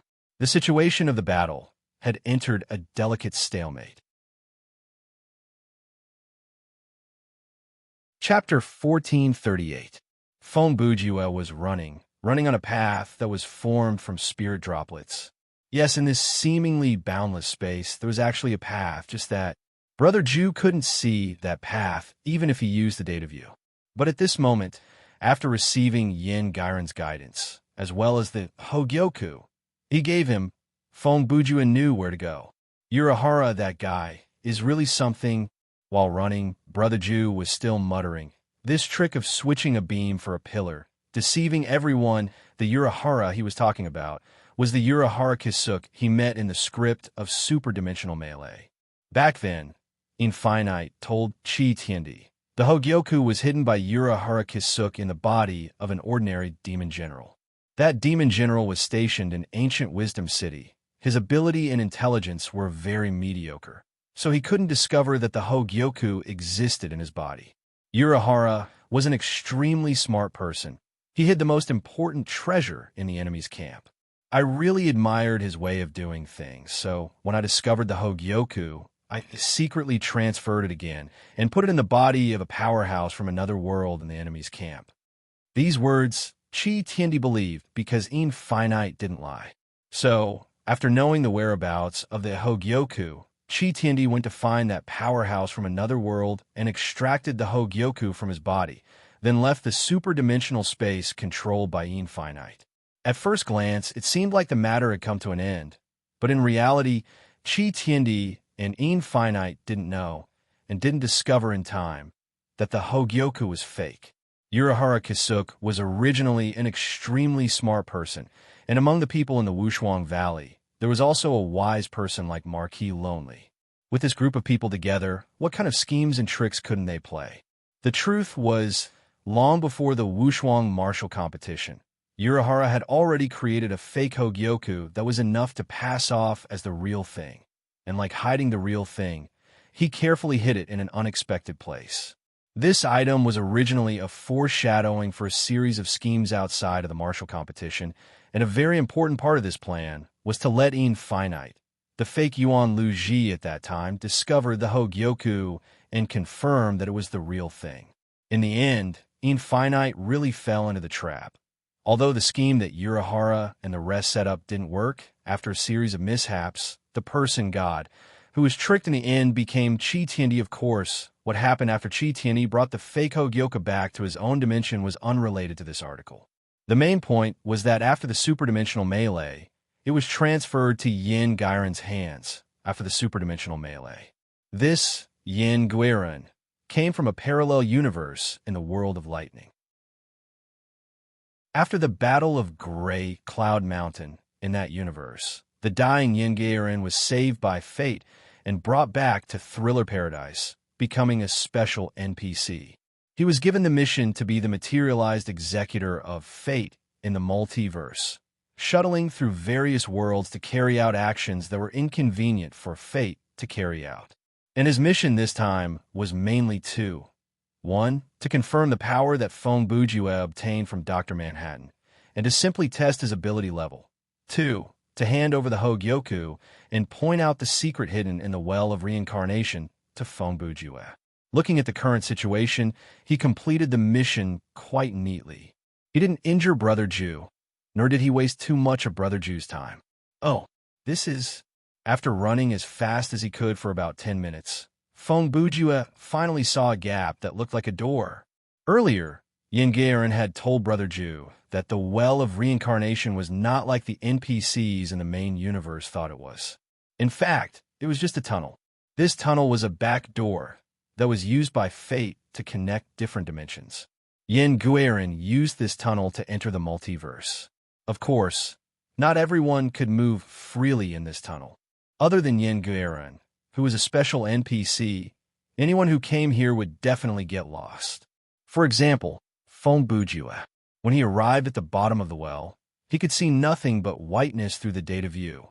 It was the same with the naked eye. There was no end in sight. If there was no one to guide him, he would definitely get lost in this endless world. That was why he needed to use the Hogyoku. The effect of the Hogyoku was to develop one's inner desires according to one's own wishes and then materialize them. However, the wielder must have the ability to fulfill this wish. Right now, Feng Bujue wanted to know where to go, so he could see the way with the Hogyoku. When he came to the door, Feng Bujue saw a spirit seed sign floating next to the door. There was a line of words written on it. Please note, in an average-sized living room, Chuck Norris can use 1242 object to kill you, including the room itself. Hey, what does that mean? Feng Bujue stopped when he saw the words.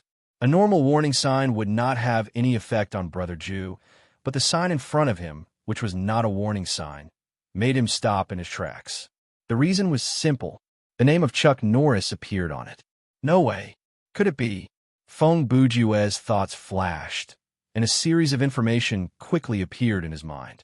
At the beginning of the 21st century, an article called "The 100 Most Well-Known Facts About Chuck Norris" appeared on the internet. From there, a legend was born. Just like the legends of Bloody Mary, Don't Look at Yourself in the Mirror at Midnight, and the electricity thief and the murderer, countless people's beliefs turned into a kind of practical energy. It made certain things that were born from imagination, in a dimension that we did not know or could not reach, become reality. There has never been a weapon of mass destruction. There is only Chuck Norris.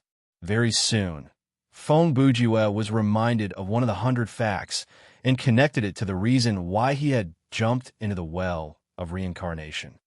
In that case, behind this door is... Just as he was thinking, suddenly, the words on the sign in front of him changed. It became, "If you can see Chuck Norris, then Chuck Norris can also see you. If you can't see Chuck Norris, then you are not far from death." Hey! Feng Bujue understood the meaning of the sentence almost instantly. He had no choice but to rush through the door while complaining. After all, he did not want to be killed by someone he had not seen yet. Chapter 1439. Time is an amazing thing. When you want it to be faster, it will be as slow as a broken leg. But when you want it to be slower, it will be as fast as lightning. Some people say that time is just an illusion of human beings. Therefore, the feeling of fast or slow is just the difference between the speed of time and people's subjective wishes. But I think this theory can be described in a more concise and understandable way. Time is a bitch. At this moment, the soldiers of the Monster Kingdom on the battlefield deeply felt the power of time. Since Xiao Tan activated his skill, 15 minutes had passed in the blink of an eye. Their physical strength and magic power had not recovered much, and their injuries had not healed so quickly. But the strength of the Redundancy Legion had indeed returned, and they had reached an unprecedented number. One could imagine that once the black cloud of soldiers descended from the sky, with the current state of the king's army, it would be hard for them to even protect themselves, much less the area where Xiao Tan and the War Demon were. And if Xiao Tan's skill was interrupted and the enraged War Demon attacked, the outcome would be even worse than being killed by the Redundancy Legion. It has been almost an hour since Feng Bujue jumped into the well. In the crowd, Freddy, who was gradually feeling desperate, said to Brother Jew's companions, "That kid didn't run away by himself. Did he? There is obviously something wrong with your logic." Billy's attitude was still very calm. He continued, "If he wanted to run away, he could have run away in front of everyone. Feng Bujue would not have any scruples about running away, because it is shameful. Besides, why would he run away? If he did not want to take the risk, he would not have come to help you in the first place." Freddy muttered. "That's true." He paused. "Then, maybe he died in the well? Maybe..." Billy's tone was still emotionless. After all, the well was originally called the Reincarnation Well, and no one knew what was inside. Hey, not far away, Xiao Tan, who was doing a handstand to brush off his dandruff, overheard their conversation. He immediately complained. Brother Jew should have said this before he jumped. Different from Fighting Demon, as the caster of 9 Heaven Snow Dance, under the condition that the skill could not be broken, Xiao Tan could still do some actions like blinking and talking. "There's no point in saying it," Billy said. "Feng Bujue has already considered that possibility, and he won't change his mind just because I mentioned it." He paused for half a second and said, "Feng Bujue knows better than any of us that with our current power, we can't win this war. If we want to survive and win, we have to borrow the unknown power at the bottom of the well of reincarnation." Xiao Tan heard this, thought about it, and understood. Billy was right. Feng Bujue's personality was like this. As long as it was something that was known and within the scope of his ability, Brother Jew would try to use the available resources to complete it. Even if his plan was difficult and risky in the eyes of others, in his own logic. Knowing was the safest and most reliable element. Unless it was absolutely necessary, Feng Bujue would not pin his hopes on some unknown thing. This time, not long after coming to the battlefield, Brother Ju had a rough understanding of the situation of the Redundancy Legion and the fact that the war demon was about to arrive. He resolutely set his target on the well of reincarnation that no one knew the effects of, even though Feng Bujue appeared to be very relaxed before he jumped into the well. Xiao Tan could feel that this was all an act by Brother Ju to reassure his companions. In fact, this war could be said to be a crisis of death. The situation had reached the point where even Feng Bujue had to rely on some kind of unknown factor to turn the tables. Caw! Just as Xiao Tan was thinking, suddenly, a strange sound came from the sky and interrupted his thoughts. At that moment, most people naturally thought that the source of this sound was another explosion tunnel that the Redundancy Legion had opened.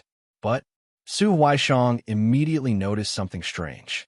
She had seen this kind of portal before.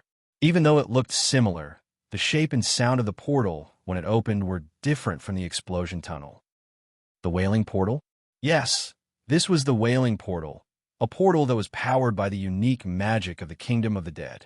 The portal was oval in shape, like a standing mirror. Around the edge, there were many skeletal hands that were clinging to it, as if they were using brute force to maintain the portal's existence. Oh, what's going on? The first person to come out from a Wailing Portal was recognized by the two players present. His name was Bloody Corpse God. This battle is even bigger than when they destroyed our Kingdom of the Dead Spirits. The Bloody Corpse God muttered as he slowly floated out of the door. Before he finished speaking, he had already begun to move his shoulders and arms, as if he was warming up. After all, the Kingdom of Monsters is stronger. Following closely behind him was Talion. Then, 3 more players leaped out from the portal and landed on the ground. Ruo Yu, Xiao Ling, Hannah Jian. The 3 Knights of the Dead finally rushed to their teammates' side. Hey, Xiao Tan, Sister Shang, are you guys okay? When Xiao Ling was in the air, she had already seen the situation at Xiao Tan's side. She pinpointed the location of Xiao Tan and Su Huaishang from the crowd, so she called out to them. We're fine. Su Huaishang raised her voice to reply. She had considered the fact that Xiao Tan might not be able to call out to them due to his current condition, so she replied quickly. At the same time, another shadow flew out from the Wailing Portal. Who would have thought that a day like this would come? Sam Montier flapped the wings on his back and used his basic physical ability to stay in the air. I can't believe that I am so many important figures. His tone was strange. His eyes wandered among the army of the Kingdom of Monsters, and he quickly caught sight of a few familiar figures. Are on the same side. Of course, the important figures that he referred to were not the people on the ground, but the 2 who were following behind him. Demon Leader, please.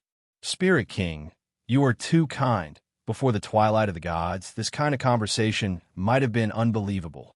But now, the leader of the devils was no longer the arrogant leader of the devils, and Fu Ling was no longer the arrogant king of the Nether Abyss. After a short exchange of greetings, the demon leader, who had been in hiding for a long time, and the spirit king, who had lost his country, passed through the Wailing Portal and floated in the sky.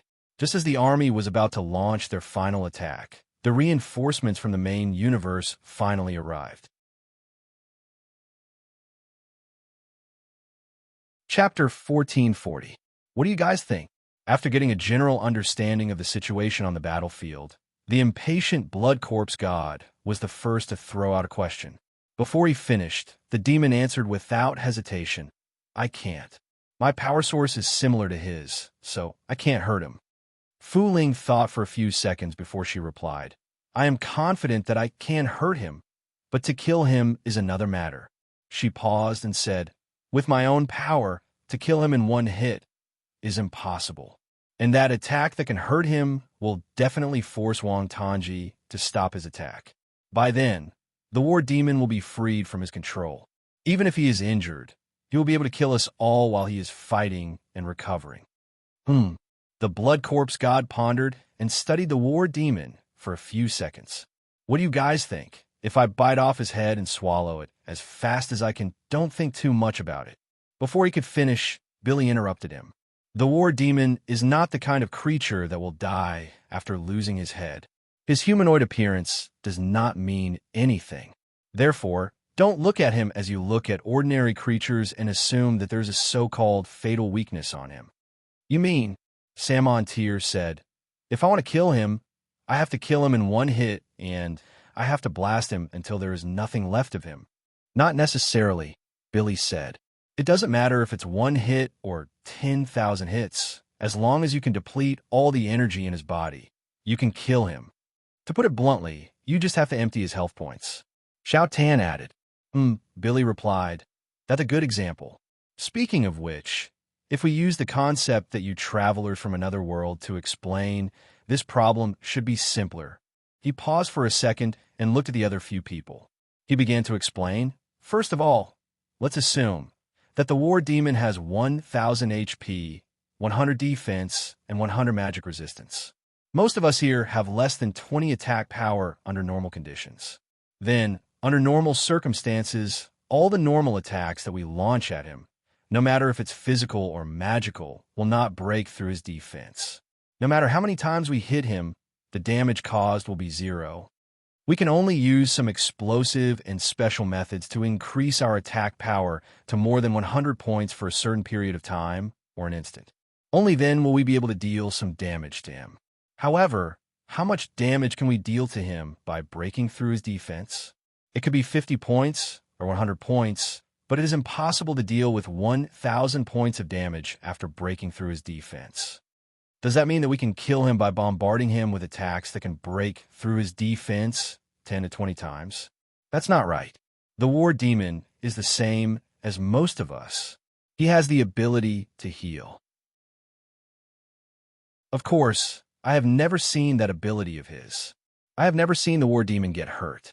However, according to King Jinli, when he was fighting with the supervisor god, the gods and the demons fought countless times. Naturally, there were many battles where both sides suffered great losses. After so many battles, they still couldn't kill each other. That was why the supervisor god had the idea of sealing the war demon.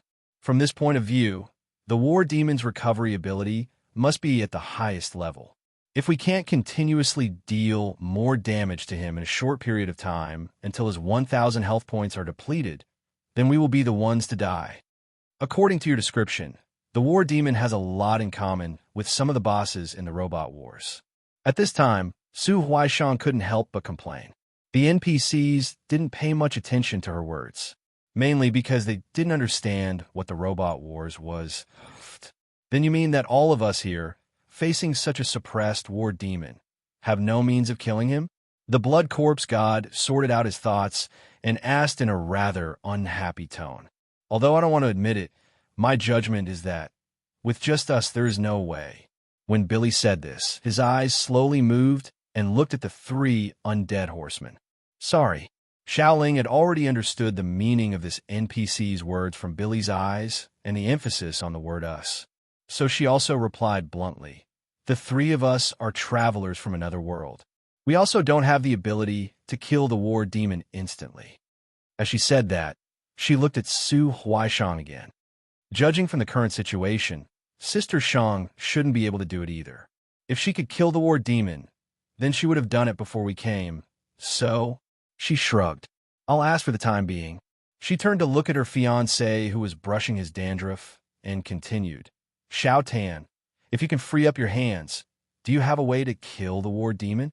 When everyone was talking just now, Xiao Tan was already thinking about this question, so this time he answered very quickly. "I should be able to break his defense with Flame Devour, one of the special effects of Psi, creating a black flame that follows the users will devour all matter on the physical and non-physical level. But if what you said is true, he might not die even if his head is chopped off. Then let's not consider which is faster, his recovery speed or the corrosive speed of the black flame. Let's just assume that the black flame is slightly faster. He can also get rid of the corrosion by simply cutting off his limbs." "Understood." Hearing this, Taliom, who had been silent all this time, rubbed his chin and shook his head with a smile. it seems that we still only have one choice. Everyone knew what the choice he was talking about was: to guard this area and wait for Feng Bujue to return. On the other hand, while these few leader-level NPCs, Ruo Yu, and the others were meeting and discussing with the Monster Kingdom's combat forces, the redundant army in the sky continued to accumulate strength. A few minutes ago, these redundant soldiers were like arrows on the bowstring. Fortunately, the sudden appearance of the Howling Gate caused the sweeper's tactical control system to have a new reaction, so the attack was delayed. However, this kind of delay was not endless. At this moment, the number of redundant soldiers in the sky had almost reached saturation. Looking up, the cloud of soldiers was so thick that it was airtight. Under this premise, even if there were still many unknown factors in the analysis of combat strength, the redundant army would not wait any longer. Thus, after the number of sweepers had increased to more than 50, after using their collective consciousness to communicate and confirm, they decided to give the order to attack. And just a second before the order was issued, sorry to keep you waiting, a despicable voice, amplified by the deceit pocket watch, resounded throughout the entire battlefield. Even the redundant soldiers with low intelligence knew who had arrived, as countless pairs of eyes looked towards the source of the voice. A man in a long purple suit with a wicked smile appeared on the city wall. Chapter 1441. Brother Ju. Although Xiao Tan could not see Brother Ju's figure due to his posture and position, he was the first to shout out when he heard that sentence. "You're finally back." Dianli Wang, who was the most familiar with war demon strength and was also the most nervous among the people present, was also relieved at this time. "Howdy ho!" Mr. Hanji jumped up excitedly and shouted at Brother Ju. "How was it? Did you succeed?" "Of course, I succeeded," Feng Bujue responded as he used the Jeppo and stepped into the air. His body movement was extremely fast, and his figure appeared and disappeared from time to time. In the blink of an eye, he had arrived beside War Demon and Xiao Tan. "You came at the right time." When Brother Ju stood still, Billy immediately said, "Show us the power you've gained." "It's not necessary." Unexpectedly, Feng Bujue said these three words. Hey, don't you see the situation now?" Hearing this, Dianli Wang dragged his voice and asked, "If this is not necessary, then what is necessary?" "Oh, don't worry." Feng Bujue's attitude was still very relaxed. "The situation is changing all the time," he said, turning his eyes to War Demon, who was only 2 meters away from him.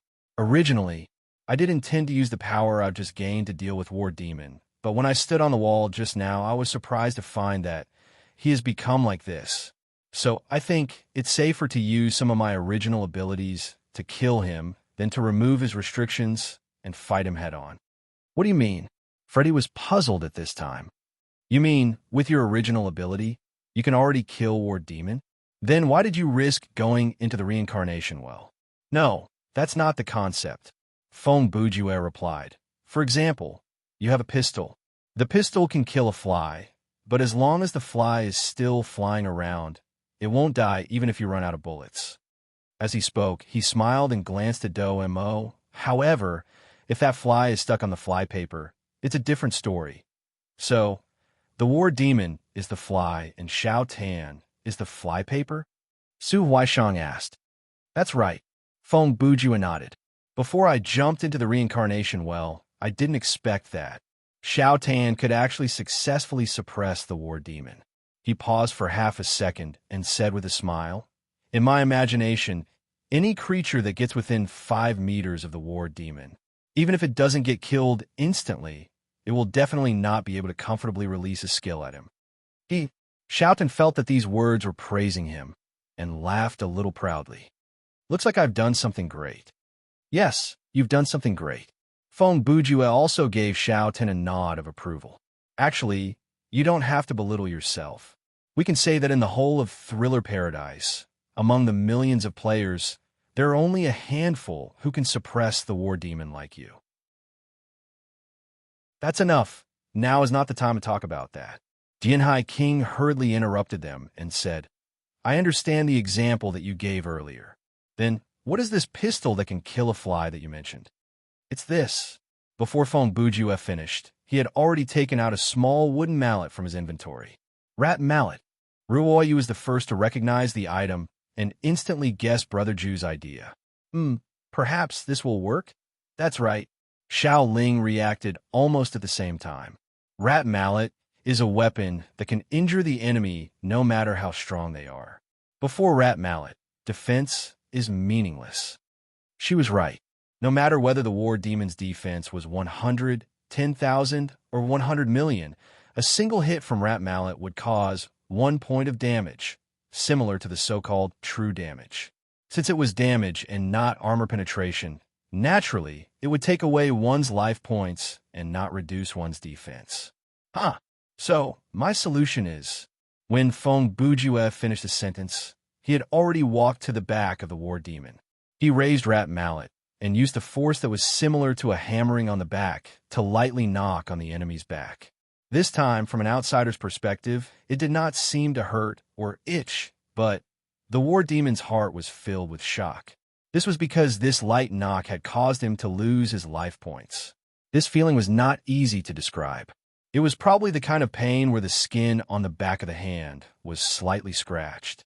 It was so small that it was almost negligible, but it was enough to let one know that this was a real injury. Okay, this strength is enough. After Feng Bujue tested it for a while, he said, "This way, I can cause damage and it will not interrupt Xiao Tan's skill."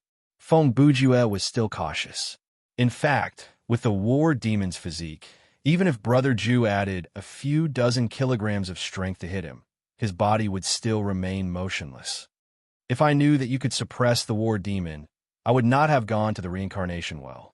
As Feng Bujue spoke, he began to move his shoulders and arms as if he was doing some warm-up exercises. This is something that even I'm only 20% sure of. Xiao Tan raised his head and looked at Brother Ju through the falling dandruff. He smiled bitterly and said, "Don't talk about you. Even I am surprised that I can succeed." As he spoke, Feng Bujue's right hand moved. In his hand, the rat mallet flickered with shadows, and with overlapping trajectories, it lightly hit the war demon's back and forth. If Thriller Paradise was a game that could display the combat value, at that moment, the war demon's head would be filled with -1, -1, -1, -1. This is happening. The leader of the demons, who had similar energy to the war demon, could see that the war demon's life was decreasing. Before this scene, the leader of the demons could not help but say, if the war demon is really beaten to death by such a small mallet, then he did not continue, because he could not imagine that kind of situation at all. Even though your hand speed is fast. I have to ask, at this time, out of curiosity, Hua Jian asked Brother Ju, "How long will it take for you to beat him to death?" To remind everyone, she pointed at the sky. "We can wait, but those guys in the sky. I'll leave those guys in the sky to you." Before she could finish, Feng Bujue interrupted her. "Based on my observation, the 3 knights of the undead, the 2 popes from Phantom Church, the 2 pillar gods, and the foodie are all at full health. With your strength, it looks like you can hold on for a long time." After he said that, he quickly switched the rat mallet to his left hand and started hammering again. "I'll definitely need to beat him for a while. After all, the opponent is the war demon. You should be able to guess that this guy has a lot of life points, and his recovery is very strong. Of course, compared to my hand speed that has been single for decades, his life points recovery efficiency is still inferior." Just as he said that, the redundancy army had stabilized from the chaos caused by his appearance. The sweepers immediately gave the order to attack. "Everyone, try your best." Seeing this, Feng Bujue said calmly, "Once I kill the war demon, I'll come to help you." Chapter 1442. Feng Bujue's carefree attitude of tossing the burden to others was undoubtedly asking for a beating. However, everyone had no choice but to accept this arrangement. After all, killing the war demon was not something that others could do. Moreover, the battle had already begun, and the warriors did not have the time to dwell on this. They were already prepared to fight to the death. Faced with the first wave of the most concentrated and powerful redundant soldiers, the royal army took a deep breath and prepared to welcome the enemy's charge. However, the collision did not happen as they had imagined, because a demonic aura rose from the ground and met the redundant soldiers first. After a few seconds of stalemate, the demonic aura gained the upper hand and went with the flow. "Is this all you've got?" The head of the demons, who had released the demonic aura, muttered as he rose into the air. In an instant, he opened his arms and let the top of the demonic aura pillar spread out again, attacking even more enemies. As the strongest member of the four pillar gods in one-on-one combat, the head of the demons did not disappoint. He easily blocked the charge of the redundant soldiers with his own strength. But it didn't mean anything. Mr. Hankey had done the same thing many times in the past few hours, but it didn't help them win. The key to this battle was never whether they could stop the enemy, but how long they could stop the enemy. TSK, TSK, TSK. In the process of the demon head rising, accompanied by a series of explosions of energy, two completely different colors and continuous beams of light shot into the sky like a torrential downpour. The source of the beams was Xiao Ling, who was holding the Moon Slaughter and Meteor. Her pair of psionic weapons had unlimited ammunition, did not need to be reloaded, and could be maintained at a constant temperature. They were basically similar to the guns in Contra. At this moment, under the premise that the sky was filled with enemies, Xiao Ling did not even need to aim. She could simply shoot one person at a time. Seeing her actions, many of the Royal Army's warriors reacted. The monsters with long-range attacks also followed suit and fired wildly into the sky. After all, they were effective in dealing damage no matter how they attacked. Blood Corpse God. A few moments later, Ruo Yu suddenly said to the Blood Corpse God, "You should be able to locate the sweepers hiding in the cloud of soldiers, right?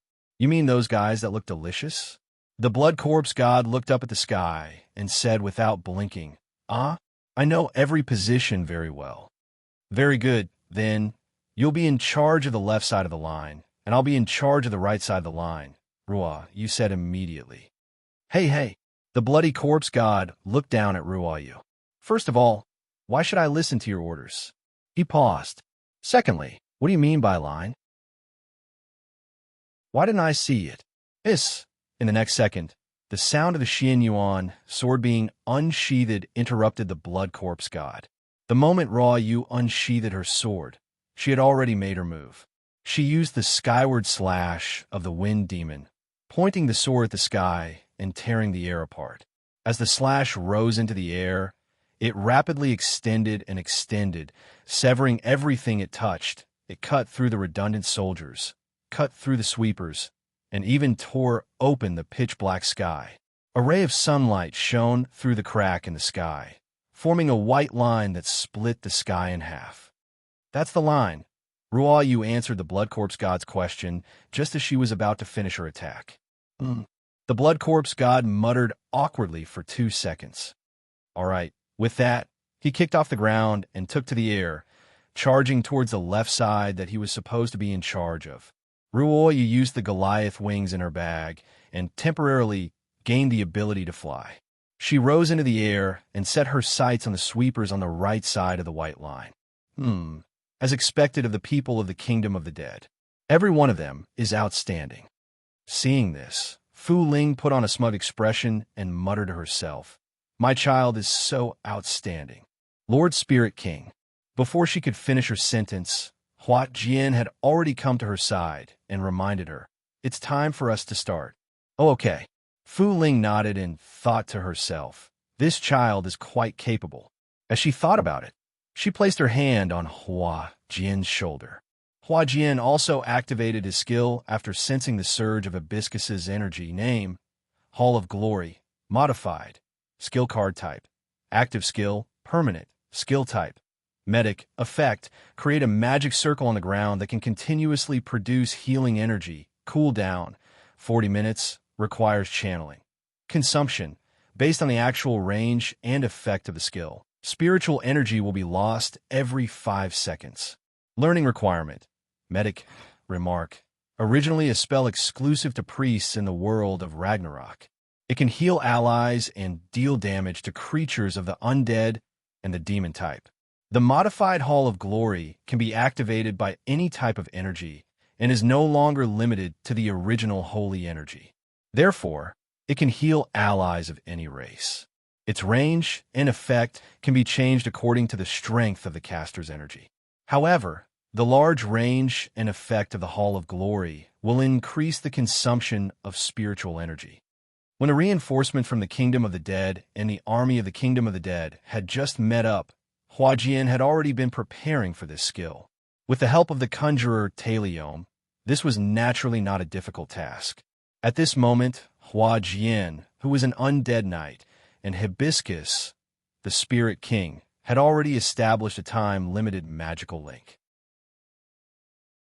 This way, Hibiscus could help Hua Jian share the burden of Hall of Glory reformation. Therefore, a gigantic Hall of Glory that was large enough to encircle the entire army of monsters was successfully activated at this moment. Soon, the warriors in the formation could clearly feel that there was a vast amount of energy that healed their wounds and restored their strength once every 5 seconds. Of course, the war demon could not enjoy the effects of this skill because he was not Hua Jian's ally. This was determined by the system based on the caster's knowledge, so there would not be any loopholes. Freddy, who felt the surge of energy, could not help but laugh out loud. We can win. We can win. If this is the case, I feel like we can fight for another day and night without any problems. Howdy ho. Mr. Hankey's fighting spirit was reignited. He immediately displayed the aura of a king and shouted, "Everyone can feel it. Let's charge together now." At the same time, when he gave the order, the redundant legion's first attack had almost stopped. The long-range ability users of the Kingdom of the Dead also stopped suppressing the enemy and rested for a while. The rest of the warriors who had recovered most of their health and stamina took the opportunity to follow up and charge towards the battle line that had moved to the sky. Chapter 1443. The situation of the battle gradually became one-sided. The Alliance army formed by the Monster Kingdom, the Kingdom of the Dead, the Phantom Church, the Detective Club, and the Underworld Frontline.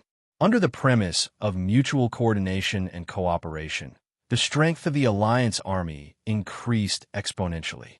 With such an army force, it was difficult for the Redundancy Legion to contend with it by relying on their advantage in numbers. About 10 minutes later, the rate of casualties of the Redundancy Legion once again exceeded the rate of replenishment of the troops.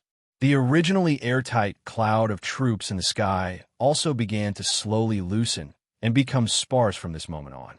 On the other hand, on the ground, Feng Bujue, who was using the rat mallet to whittle down the war demon's HP, suddenly spoke after a long silence.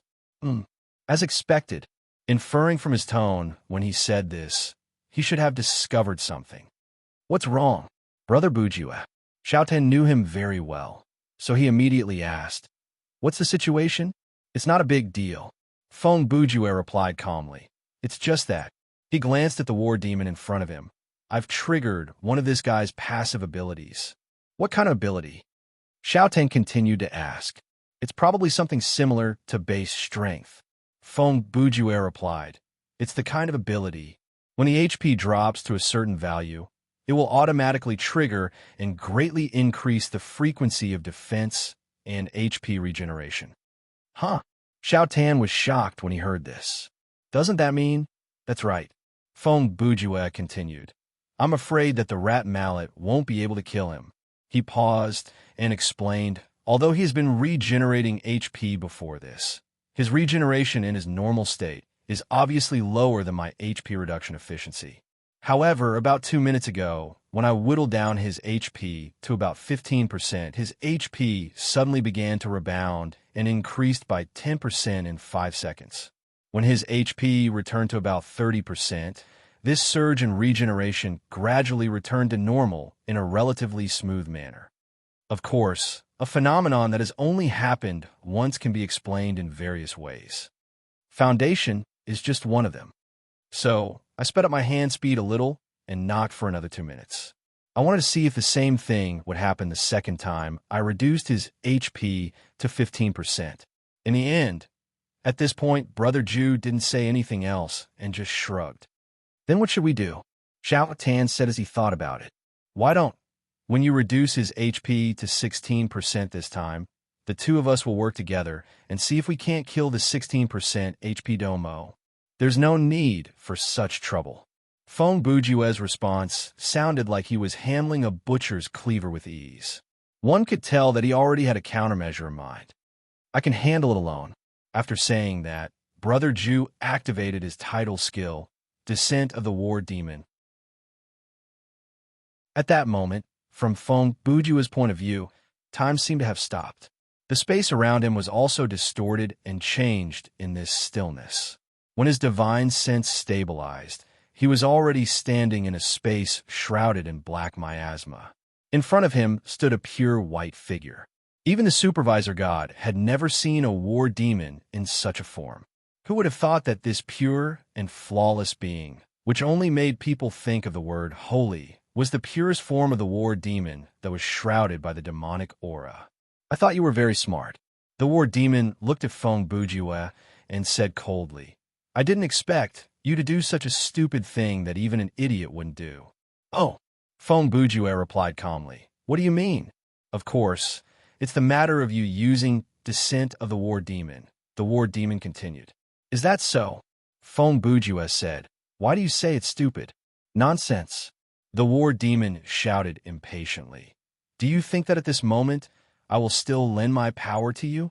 Your actions are the same as saying to me, hey, please help me kill you. How could I possibly do that? That makes sense, Feng Bujue said in a low voice. Oh, the war demon paused for a second and sneered. I understand. You think that even if I don't lend my power to you, it doesn't matter. At worst, the skill will fail, and you can think of another way, right?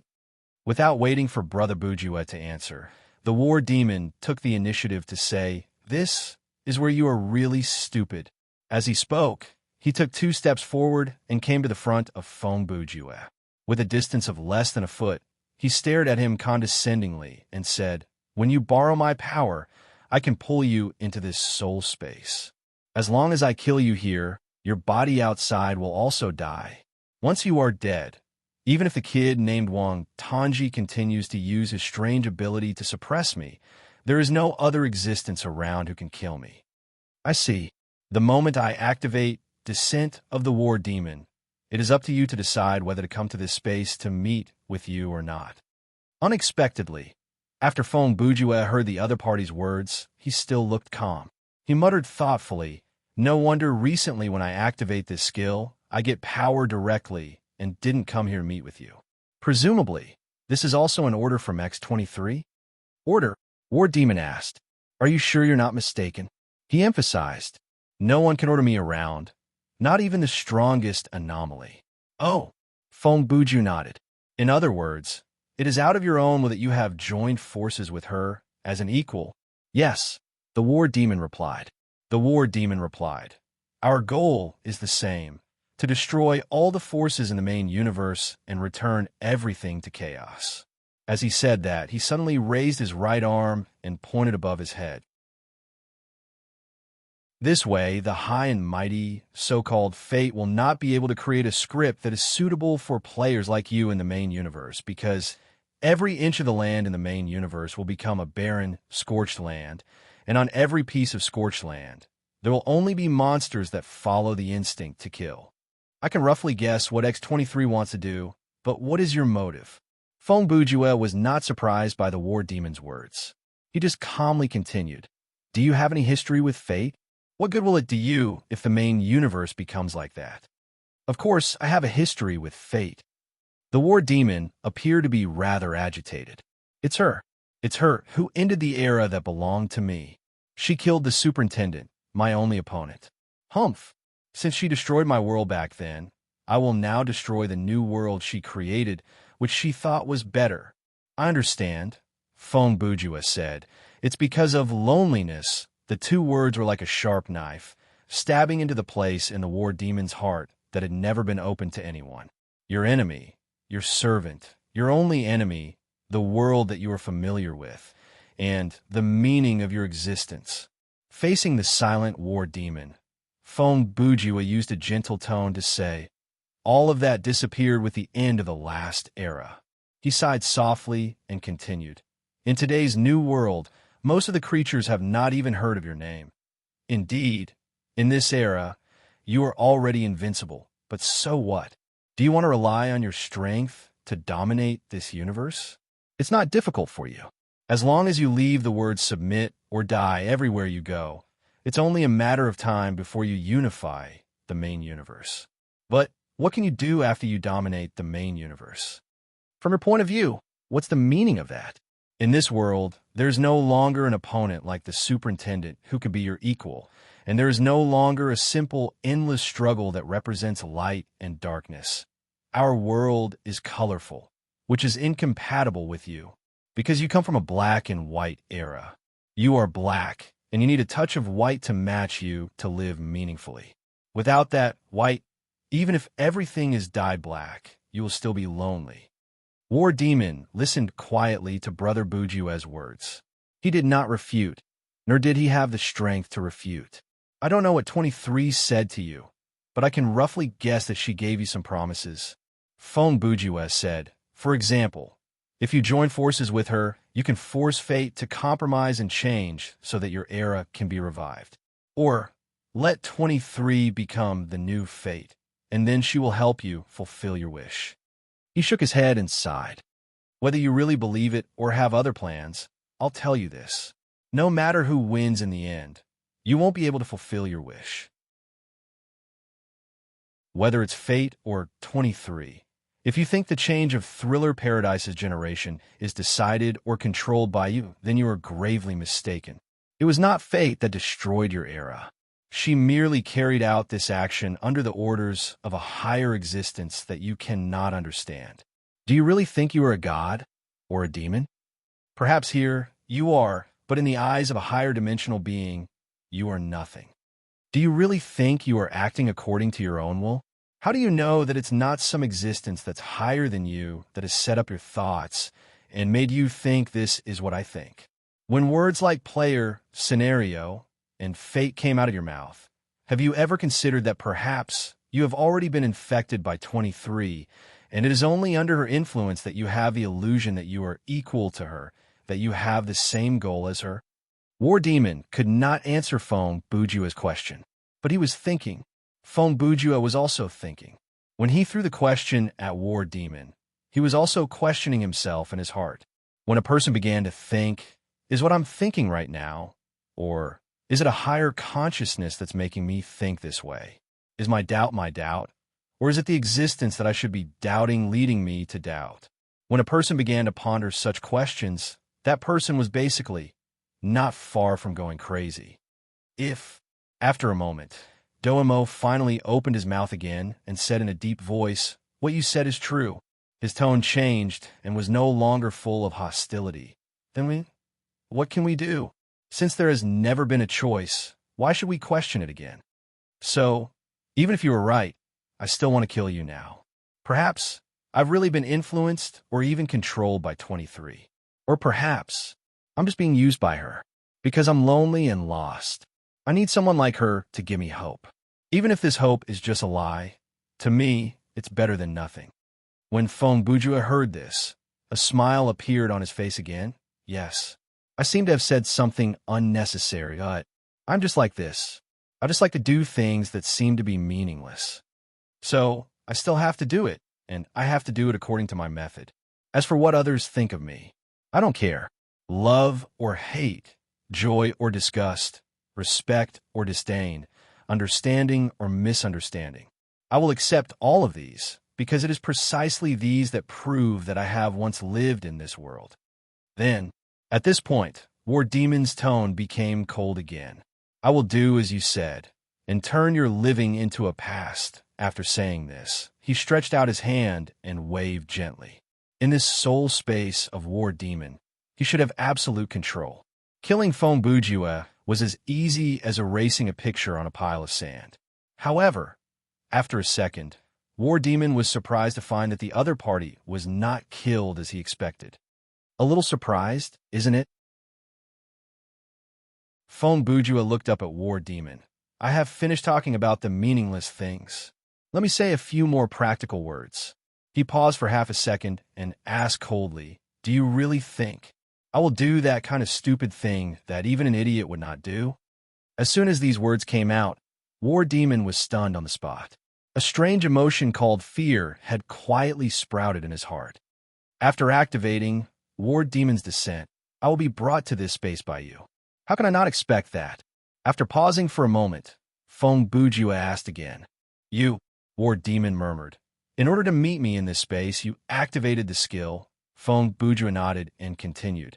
Actually, I could have killed you directly outside, but in order to say those unnecessary words to you, I decided to activate this last, War Demon's descent. Only in this way, I can talk to you in this space where time does not pass. Hearing this, War Demon laughed. Hee hee. It was a laughter with mixed feelings. Bitterness, helplessness, nostalgia, irony, sorrow, relief, lamentation. There were too many indescribable emotions mixed in it. Perhaps this was the moment where War Demon lost his composure the most since he was born. But it was also at this moment that he realized that he had lived before. All right. After waiting for the other party's laughter to stop, Fong Bujua spoke again. I have said what I should say. As he spoke, the energy around his body bloomed, and a skill with the nature of cause and effect was ready to be activated. Now, he put on an almost cold expression, and his tone was as cold as ice. Take your outdated name, useless power, and empty life, and disappear. As soon as his voice fell, Brother Bujua had already launched a roundhouse kick. The moment he made the move, although his expression was cold and resolute, there was no joy in his eyes. Instead, there was a trace of sympathy. And War Demon just stood there, letting the other party attack him. The moment before he was kicked, War Demon still looked very calm. He even opened his mouth slightly, as if he wanted to say thank you. Unfortunately, he could not say it in the end. On the battlefield, time still stopped at the second when Fong Bujua activated War Demon descends. From Xiao Tan's point of view, just as Fong Bujua said, I can handle this alone, War Demon's body suddenly collapsed. Xiao Tan saw War Demon's body instantly turn into black sand and collapse. He thought that the latter had used some method to get rid of snowy dance of the nine heavens, and could not help but exclaim, Don't panic. The next second, Brother Ju deliberately raised his voice and said, He is already dead. What? Not only Xiao Tan, but all the forces around who realized the situation exclaimed after hearing Fong Bujua's words. It can't be. You really killed him with that little mallet? The Count of Script, who had just flown here from a city not long ago, stopped near Brother Ju and the others. When he heard the news of War Demon's death, he also felt that it was unbelievable. No, Fong Bujua shook his head and said, I used a killer move on him in his soul space. That's how I killed him. He did not linger on this topic, as if killing War Demon was not something worth talking about. By the way, the battle up there is quite lively. You want to join the fun too? Su Huaishang, who was resting a few meters away, asked in a timely manner. Looks like Fong Bujua turned his head to observe Goddess Su for 2 seconds. You have rested enough. He then turned his head to Xiao Tan. Xiao Tan, how are you? My arm is a little sore. Xiao Tan looked at Brother Ju and replied, But compared to you, it should not be a problem. Xiao Tan had witnessed Fong Bujua's rat mallet tactic at close range, and he had to admit, compared to that kind of hand speed, doing a handstand with one hand and brushing away dandruff with one hand was almost relaxing. Okay, Fong Bujua continued. Then the 3 of us will go up and join in the fun. He said he would go, and before he could finish his sentence, he was already gone. Seeing this, Xiao Tan and Su Huaishang looked at each other, but did not complain. The 2 of them also used their own methods to fight their way up into the sky. After the 3 of them took to the sky, the rest of the monster army soldiers who were resting on the ground were still in a state where their brains had short-circuited In a short time, they obviously could not digest the fact that War Demon was dead. However, no matter how long it would take for these creatures of the main universe to get used to it, objectively speaking, War Demon was dead.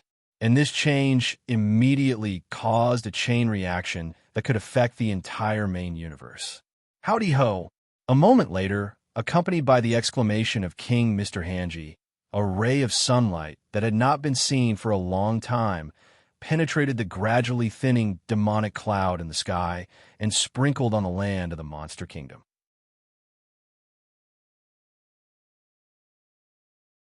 Chapter 1444. The death of the War Demon would have an impact on the entire universe. And this impact would be huge, far-reaching, and irreversible.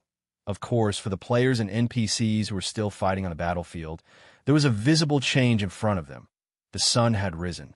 When the War Demon's body turned into dust and was blown away by the wind, the demonic clouds in the sky also lost the power to continue condensing. In the turbulence of the energy generated by the battle between the two armies, the clouds were gradually parted. Rays of sunlight penetrated the thick demonic clouds one after another, as if announcing the end of the long night. Races that cannot see the light retreat first. Mr. Hanky was a very responsible king. In this situation, he immediately thought of protecting the safety of his people. In the army of the Monster Kingdom, there were races or individuals that would go crazy when exposed to the light, such as vampires, night dragons, and the ugly hour. Now that they finally saw the hope of victory, if they were to be burned to death by the sun, it would be too much of a waste. Howdy ho, I'll cover you. As Mr. Hanky shouted, he had already used a skill called Cloud of Excrement to cover the battlefield and the city wall at one end of the city. Although he could not rely on the demonic aura, like the War Demon, to cover the entire area and even the entire universe in darkness, it was more than enough to cover a path. But his people did not seem to appreciate it. Basically, everyone relied on the shadow of the demonic clouds in the sky to return to the city on their own. There were not many monsters who were willing to pass through the cloud of excrement. Regardless of the method used, the retreat of the light-phobic races was very smooth. Their departure did not affect the overall situation. In fact, at this moment, the situation in the sky was almost a one-sided battle. Ruo Yu and the Blood Corpse God, the two malevolent stars, had already killed the sweepers.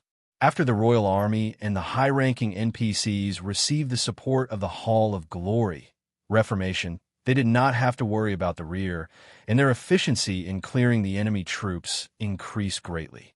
Coupled with the participation of Feng Bujua, Wang Tanji, and Su Huaishang, the redundancy army, which was already on the verge of defeat, suffered a devastating blow.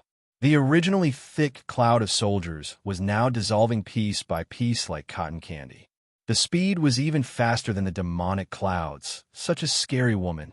Feng Bujua fought as he moved forward.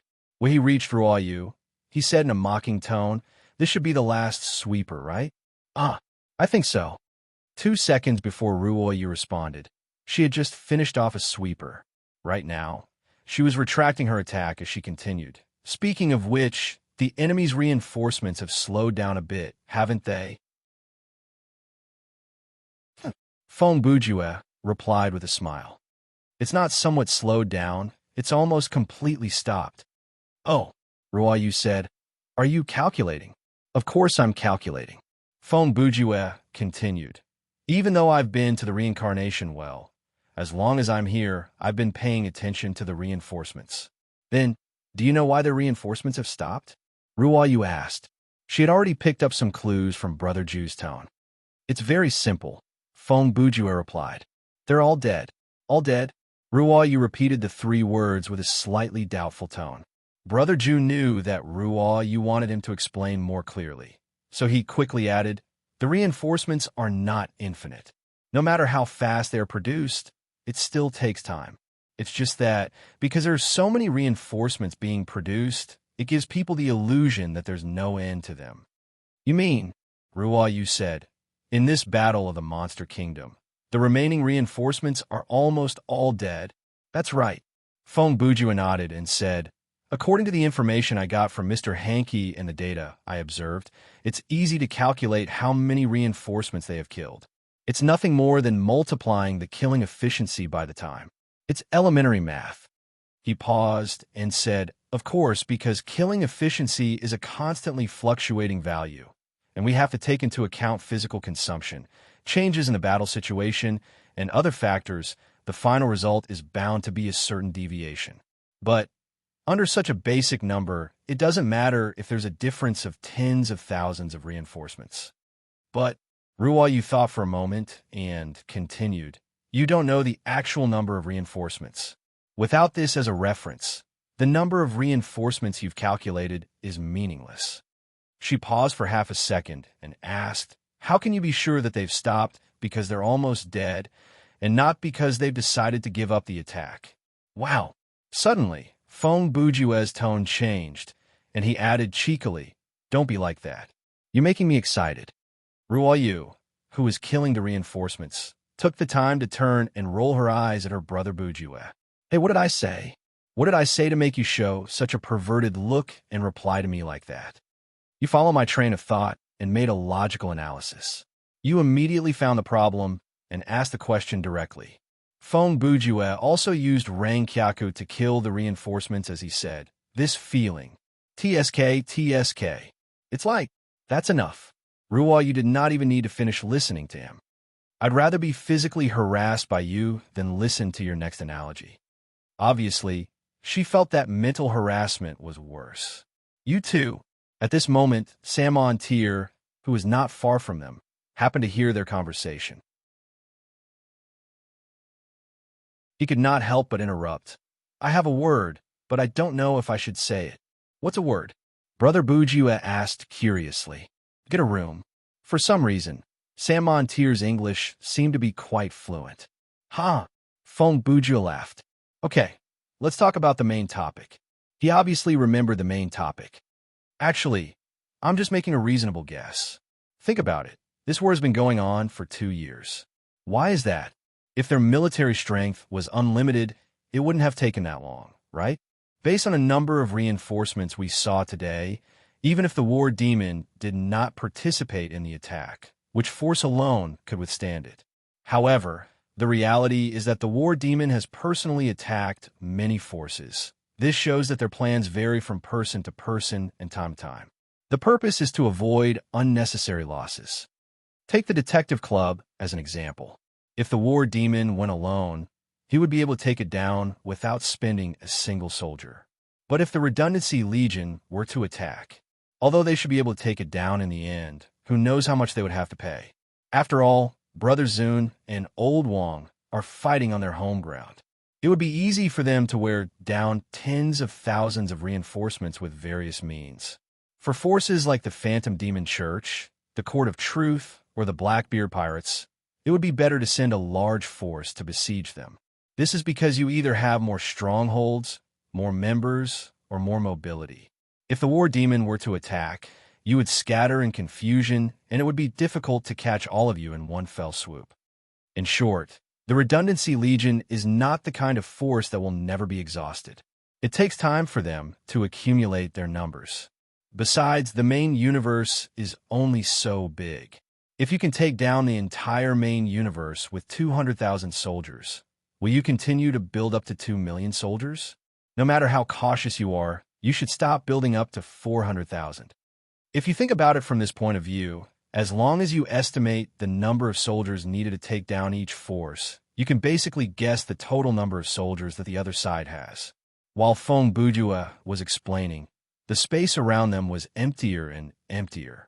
This was because, at this moment, the Redundancy Legion's line of soldiers had been completely cut off. Their numbers were only decreasing, not increasing.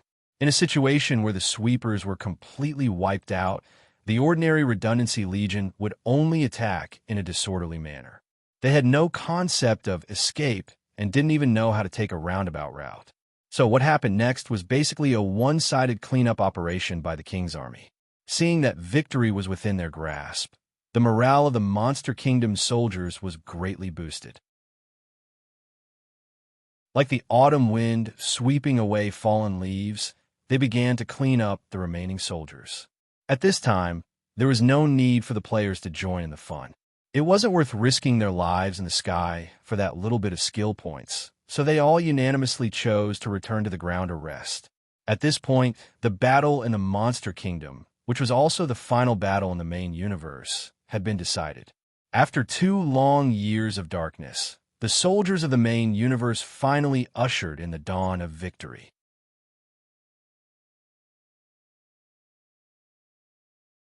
Chapter 1445, February 5th, 12 a.m. As usual, Fong Bujue went to sleep inside the gaming hub and logged into Thriller Paradise in sleeping mode. Once he logged into the lobby, the first thing he did was look at his friend list. After realizing that Su Huaishang and Miss and were both in game, he started to slowly process his emails. Due to the impending wedding, Xiao Tan and Xiao Ling had been busy in Europe, so they had not been online for the past few days. Ruo Yu, who would beat up anyone she saw, had been doing better recently. After all, she had no problem passing through the security at the airport. Therefore, she and her parents had followed Xiao Ling to Europe to help out. In conclusion, that week, the only players who were active in Underworld Frontline were Brother Ju, Su Huaishang, and Yue Qin. Originally, the 3 of them would have been a good team, but since Su Huaishang had been restricted before and after she quit Red Cherry, her character's power had been greatly reduced. She needed a buffer period to level up and equip her equipment. Therefore, since they could not form a team of 6, Feng Bujue, who would obviously increase the difficulty of the scenario, became a burden. In the end, Brother Ju decided to have Goddess Su and Miss and form a team. The 2 of them had similar levels, and since Yue Qin was a support-type player, she could cooperate with either of them. She would be the perfect person to help Su Huaishang through the buffer period. And Feng Bujue himself had once again become a general without an army. The number is lower than before, but the content. When Feng Bujue was deleting the emails, he realized that as the leader of Underworld Frontline, he had been treated as the messenger of Su Huaishang's fan club. Many fans who were blocked by Goddess Su came to Brother Ju in a roundabout way, hoping to pass on their message through him. Facing this kind of passionate request, Feng Bujue naturally blocked it without hesitation to prevent any future worries. Phew, done. Brother Ju spent 3 minutes scanning through the emails. Then, he turned around and pressed a button to go to the shop space. Once he exited the elevator, Feng Bujue rushed to the trading house because he had just received a notification from the system saying that the puzzle tiles that he had hung there had been traded. To cut the long story short, when Feng Bujue returned to his storage room, his inventory was already filled with the other 2 puzzle cards that he exchanged for with puzzle card, Sparrow, and puzzle card, White. Finally, I've gathered them all. Feng Bujue took out the 5 puzzle cards that he had stored in his storage and mumbled, with this combination, it will be hard to explain if it doesn't result in a super item. 1 week ago, after completing the defense of the Monster Kingdom, Brother Ju had received the reward of 4 optional puzzle cards. At the time, he had given it some thought, and combined with the card he already had in his storage, he had come up with a series that required 7 cards. Today, after returning from the exchange, he had finally gathered all 7 pieces and was ready to exchange his equipment. A possible combination has been found. After clicking on the combination option in the virtual menu, the system voice rang. Card set name: Calabash Brothers consumes puzzle card Strength, puzzle card Eyes and Ears, puzzle card Steel, puzzle card Fire, puzzle card Water, puzzle card Invisibility, and puzzle card Seal to form a combination. These 7 cards represented the 7 powers of the Calabash Brothers. Among them, Strength, Sight and Hearing, Invisibility, and Lockdown, the 4 cards that had obvious directional effects, were obtained from the reward of the optional puzzle card. One of them was Steel, which he already had, and the more common names like Fire and Water were obtained from the trading house. You have selected the combination of the cards, Calabash Brothers. Please confirm. After Brother Ju confirmed it, the 7 cards dissolved into white light and combined into one. They turned into a colorful card with 7 Gourd Brothers printed on it. Card set has been generated. Do you wish to exchange it for equipment? Phone Bujue studied the card for a few seconds and chose yes. After the Calabash Brothers card turned into white light and disappeared, he walked to the metal door with a flip drawer by the wall. When Brother Jew placed his hand on the metal door handle, he was quite nervous. After all, he had used up 7 puzzle cards to exchange for this equipment. If he was cheated, he would really want to cry. Clang! When he pulled open the drawer, the item that fell out did not look like a weapon. It also did not look like an armor that could be worn on the body. The result was obvious. _we. It was a special equipment.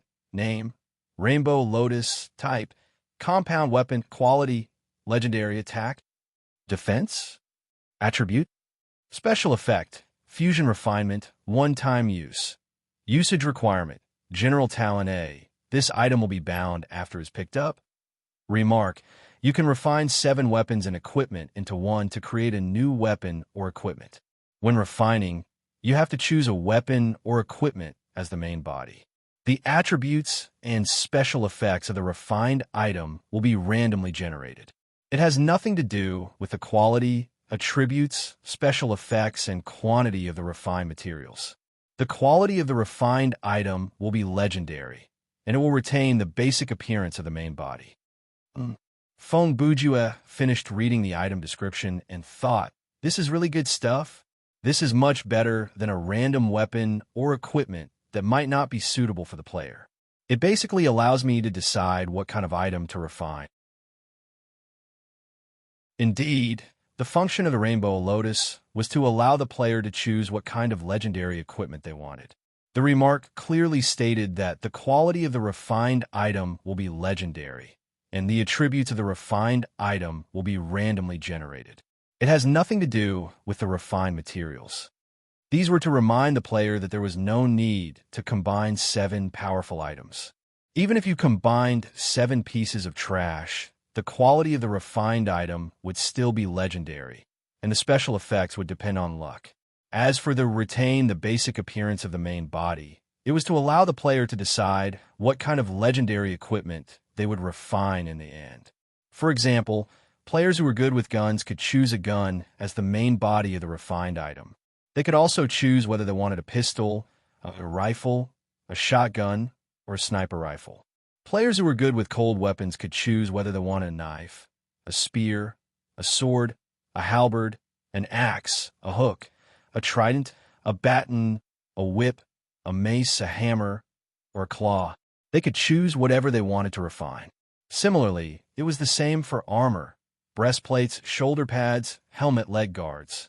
The Rainbow Lotus could make any part of the equipment become legendary.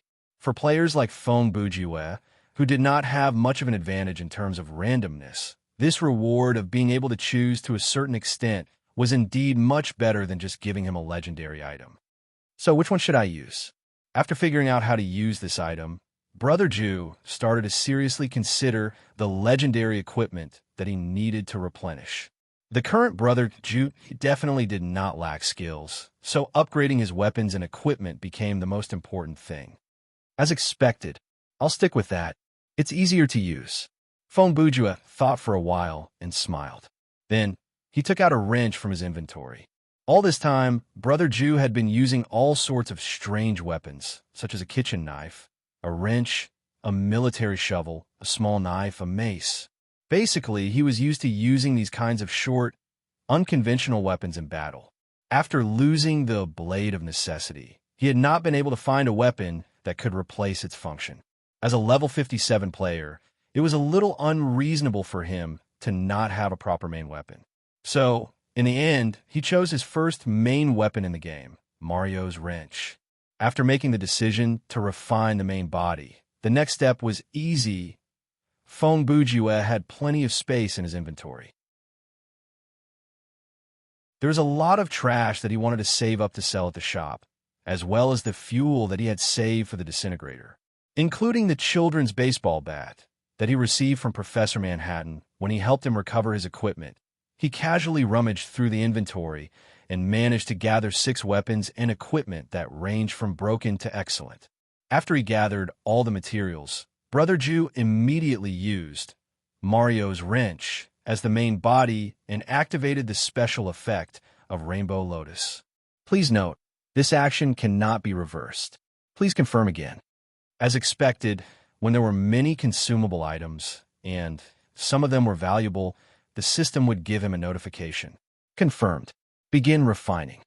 The moment Feng Bujue pressed confirm, the items that he had spread out on the table turned into a rainbow light and gathered into the Rainbow Lotus.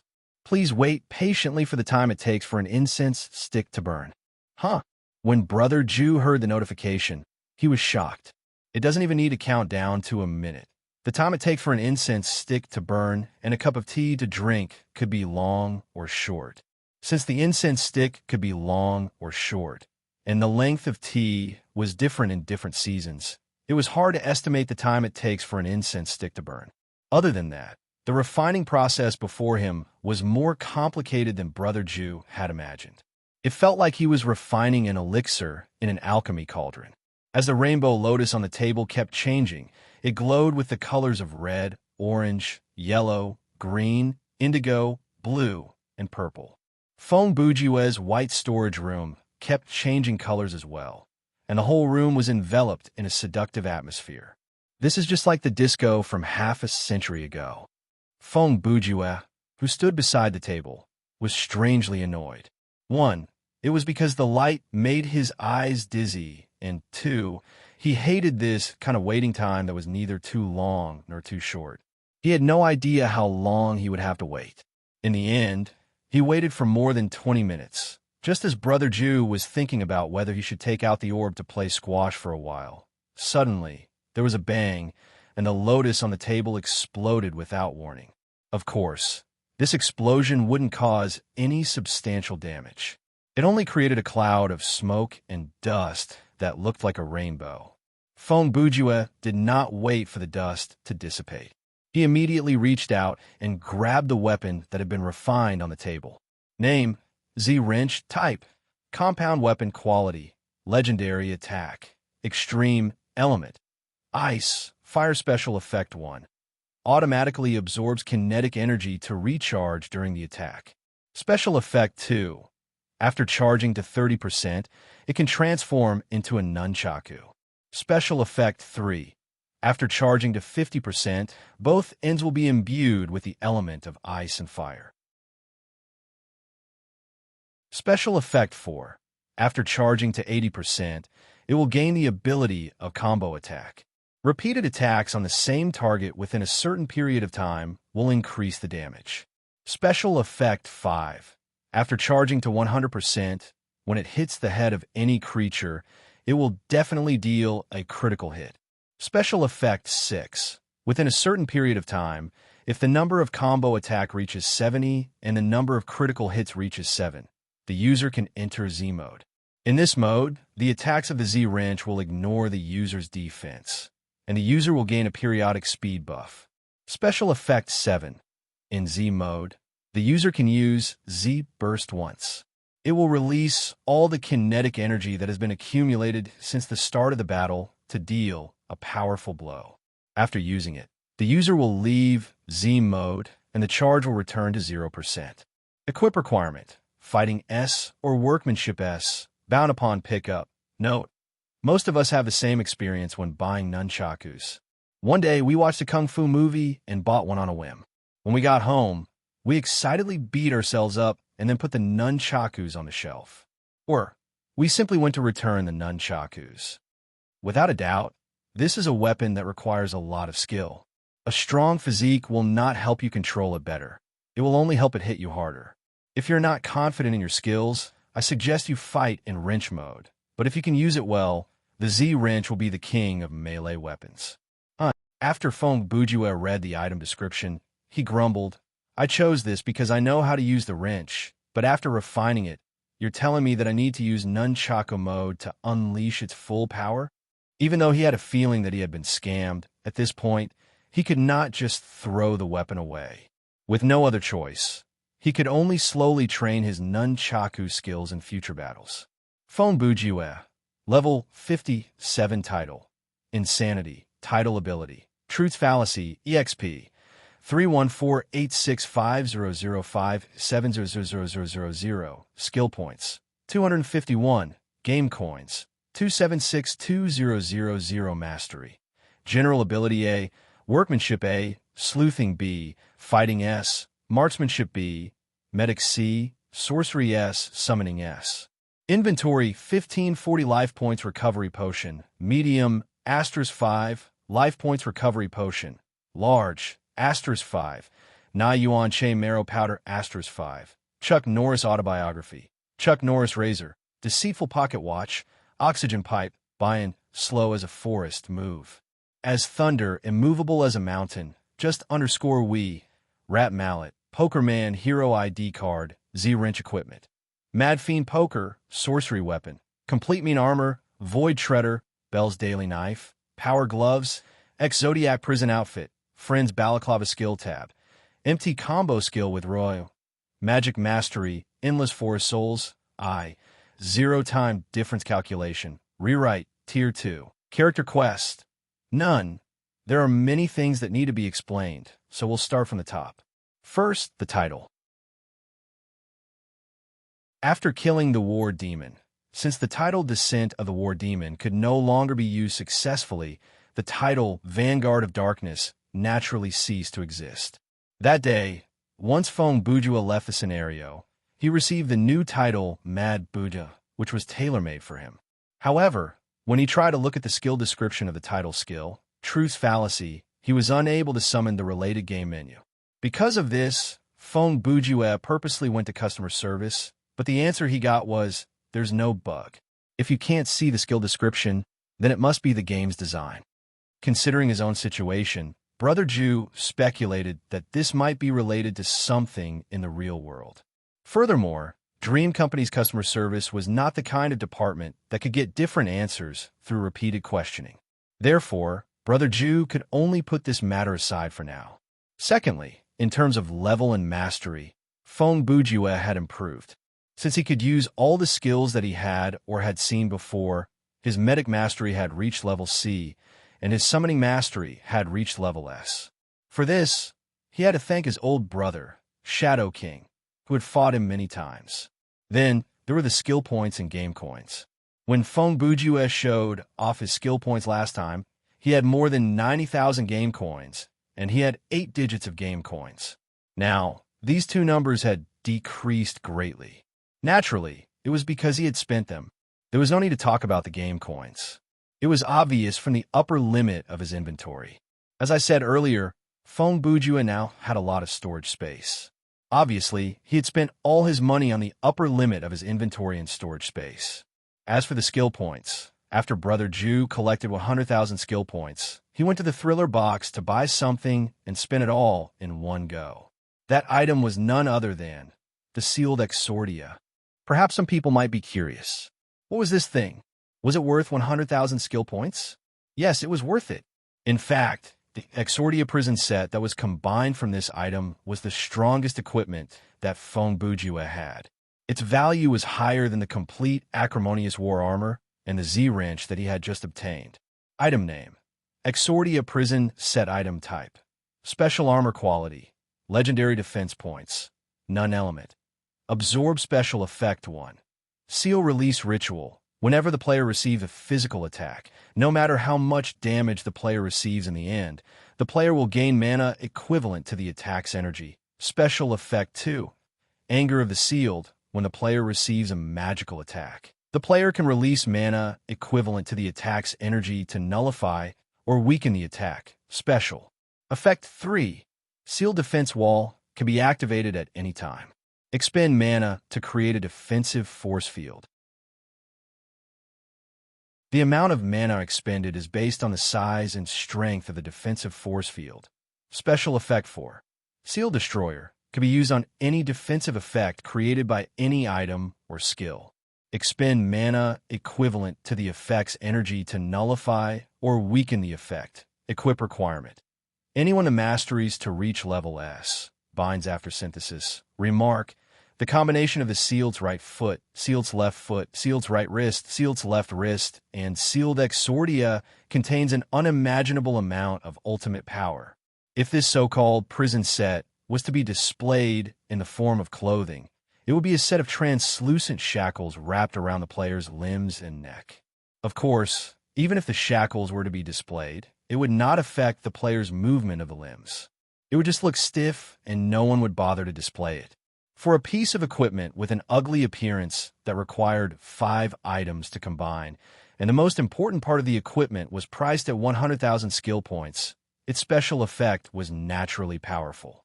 As long as it was used properly, it could theoretically withstand any kind of attack. Next, let's take a look at the complete mean armor. Item name: complete mean armor.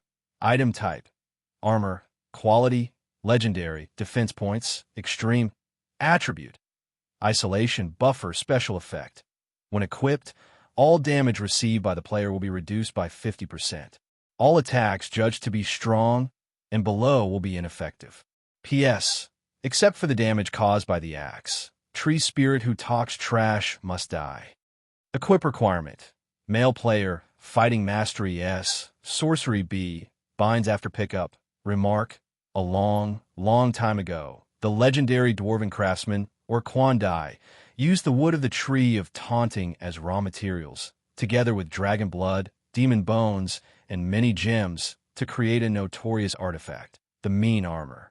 After the creation of this artifact, it immediately displayed an unparalleled amount of divine power and a crazy characteristic that was difficult to control.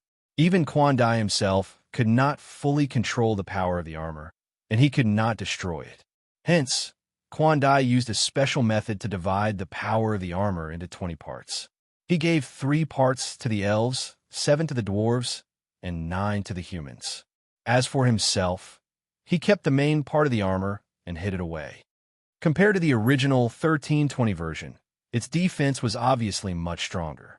This kind of damage reduction effect was basically invincible against small fries. Finally, there was one more piece of equipment to mention, and that was the Friend's Mask. Name: Friend's Mask. Item type: armor. Quality: legendary. Defense points: none. Attribute: isolation, special effect. When negotiating with NPCs, the success rate of lies and persuasiveness are greatly increased. When using sorcery skills, the effect is doubled, excluding negative effects. Equip requirement: sorcery. Remark: a mask used by the leader of a mysterious organization. Friend is not only a name and a code name. It is a will that brings terror and disaster to the world. It was a white mask, and there was a strange symbol drawn on the face. It looked like a large eye with eyelashes and no pupils. Inside the eye was a hand with an index finger pointing upward, and on the back of the hand was a smaller eye with a pupil. All in all, it was very strange. Brother Jew would not normally show this equipment. This headgear was the reward that Fong Bujiwe received after completing the mission, clear more than 50 nightmare difficulty scenarios. Other than the effect in combat, its diplomatic effect was quite useful in a nightmare difficulty scenario, where one's ability was limited as well. Those were the equipment that Fong Bujiwe had updated during this period. As for immovable mountain and power gloves, they were items that had been restored, and there was no change in their attributes. As for Na Yuan Chain Marrow Powder, it was one of the 2 items that he had given to Liu Te for safekeeping when he took back the Kongtong seal from Lin Yan. There was no need to go into detail about it. In conclusion, from the status of his character, the current Fong Bujiwe appeared to be a legendary player. He had the power to kill anyone who stood in his way. But in reality, the top players from gaming studios had about the same amount of legendary equipment as he did. It was not like they did not have items with the law of causality. Furthermore, most of the professional players had maxed out their level, with additional rewards. Of course, this was to be expected. Similar to most MMORPGs that did not provide paid items after the level cap, it was only a matter of time before a casual player would have a full set of orange and purple equipment, much less professional players. However, Brother Jew had an advantage that others did not have, and that was he was not limited by the skill bar. Just that alone made him one of the top 5 players in Thriller Paradise. After packing, Fong Bujiwe mumbled to himself as he returned to the elevator, "Fine, no matter what. I should try out the new weapon in a random scenario first. Now that his character's mission had been completed and his power had been restored, there was no need for him to queue up for a nightmare mode scenario.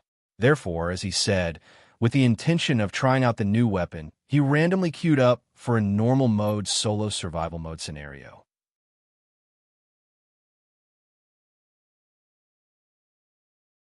Chapter 1446. Phone Bujue, Level 57. Please select the game mode that you wish to join. You have selected Solo Survival Mode, Normal. Please confirm. Confirmed. Generating scenario. Downloading.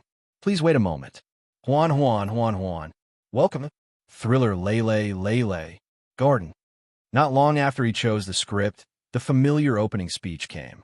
But this time, the voice that read the opening speech was a slightly harsh, digitalized voice that seemed to be simulated by software, and it sounded like it was speaking in a creepy way. Download complete. You are currently in solo survival mode, normal.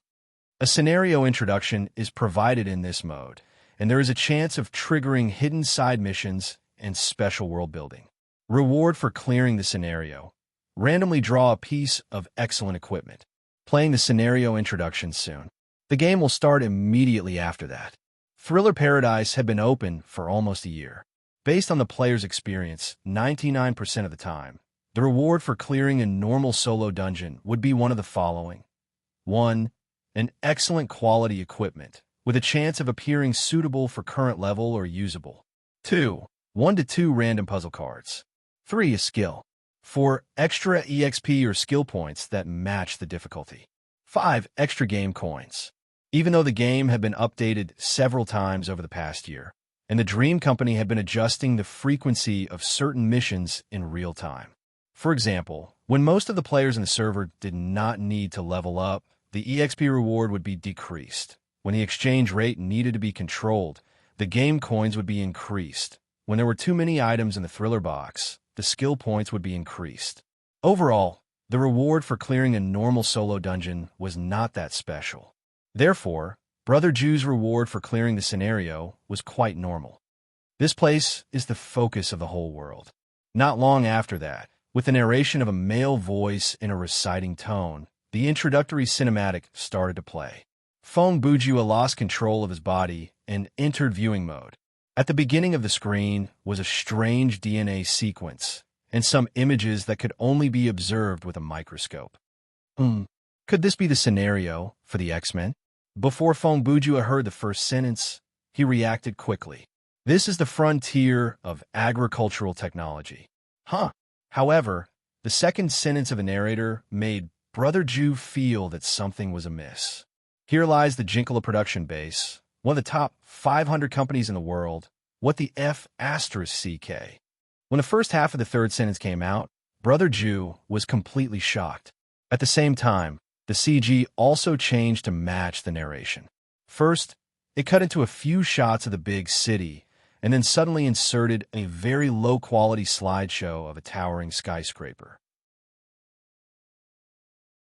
United States, San Diego International Agricultural Group. For your personal safety, please do not search for this company online. Hey. Fong Bujue screamed in his heart, but that didn't stop the voiceover from continuing. This place is surrounded by forests and heavily guarded by 5,000 special forces. Every president of the United States of America would visit this place personally when they took office. This place supports American agriculture, leads the development of American agriculture, and influences the world's agriculture. Fly higher, go further. While the voiceover recited these shameful and questionable sentences, the CG also maintained its previous style. Many images were obviously stolen from various unrelated sources and coupled with the narration, such as special forces, presidents, research institutes. Everything. United States, San Diego International Agricultural Group President Count William enjoys the same honor as the President of the United States of America. In the past presidential elections, whoever San Diego supports will become the most powerful presidential candidate. Oh my God! After the initial shock, Fong Bujua soon entered a different state, and that was the content that he was listening to. A small atomic bomb changed the situation of the entire World War II. Knowledge in geography, politics, physics, history, and so on. No, common sense. They're all so lacking that it makes one feel joy and pity. That is indeed a skill. Brother Jew had entered his mocking mode when he heard this. A golden grain of Jinkala accelerated the development of global agriculture. Jinkala is the top secret of the United States, along with nuclear weapons. It is a nuclear weapon that changed the agricultural situation of a country. Its importance is self-evident. Without a doubt, the person who wrote this is the nuclear weapon of the advertising industry. I admit defeat. Jinkala, the essence of 80 natural rare minerals. Jinkala, large-scale computer-targeted production, precision extraction at 30,000 degrees Celsius. 1 kilogram of Jinkala raw material costs up to $5 million US. The word value should be added at the end of the raw material. This script is really worrying, but if there really is a refined material that can withstand high temperatures 20 times higher than the melting point of titanium alloy without being vaporized, then the cost per kilogram would be reasonable. The amount of resources refined each year is limited. Jinkala, zero waste, zero loss, and zero evaporation of fertilizers. Jinkala activates nitrogen, phosphorus, and potassium deposited in the soil 2 meters below the surface. Wait a minute. There's no more meaning to the phrase limited in quantity after the contextual twist. The content after has nothing to do with this sentence. Then why is the first half of the sentence added here? Fong Bujue was confused by the novelist's occupational disease. Jinkala, the world's farmers gain the most with the least investment. Jinkala, the agricultural modernization of 68 countries 5 years ahead of schedule. So, the key to agricultural modernization is all in fertilizers, every day from the Holy Land Yago International Agricultural Group. 3,000 special trains, 1,000 cargo ships, and 500 airplanes loaded with Jinkala are sent to 129 countries around the world. Let's not talk about whether the railways, docks, and airports in 129 countries can handle the unloading needs of your special trains, freighters, and planes. Let's talk about the shipment volume. Were you kidding me when you said limited quantity? Technology is the primary productive force that drives economic development. A company using 3,000 special trains, 1,000 cargo ships, and 500 airplanes to transport goods that cost $5 million US per kilogram every day, and it's a full load. Is the world's economy still necessary for development? Fertilizer mixed with Jinkala, 1 bag can replace 2 bags of fertilizer. Fertilizer mixed with Jinkala, the yield of wheat per moo is 1,800 US. America, Holy Land Yago. America, Shangdaij. When the last sentence was read, the narrator purposely used an English accent to read the last 2 words, as if it was very classy. Shangdaij, San Diego. Fong Bujue only knew 2 places that could be translated into Holy Land Yago. One was San Diego, California, and the other was the capital of Chile. And it's written as Shangdaij, pronounced as God crushes dogs? Just as Brother Jew's sarcasm was getting stronger and stronger, the introduction ended there. After watching this weird opening cinematic that felt like it was an advertisement that was forced to make the viewers feel superior, Fong Bujue regained the ability to move. Ah, the teleportation point is inside the forest? Brother Jew, who stood still, scanned his surroundings as usual. The tall trees, the dense vegetation, the undulating terrain, and the low cries of birds and beasts, all of these indicated that this was not a park or something like that. Main quest triggered. The main quest for this scenario came very quickly. In less than 10 seconds, the announcement appeared in Fong Bujue's ears. He opened the mission tab and saw a clear mission instruction. Explore the forest and find and infiltrate the headquarters of America's Holy Land Yago International Agriculture Group. Haha! Fong Bujue laughed drily and mumbled to himself. Is that so? In other words, in the countless parallel universes, There is a jinkly universe with a setting that is even more ridiculous than a joke. He shrugged. Needless to say, there are at least 5,000 special forces in this forest. He was right. Just as he finished speaking, a series of da-da-da sounds were heard. In that second, at least 3 assault rifles fired at Fong Bujue from 3 different directions.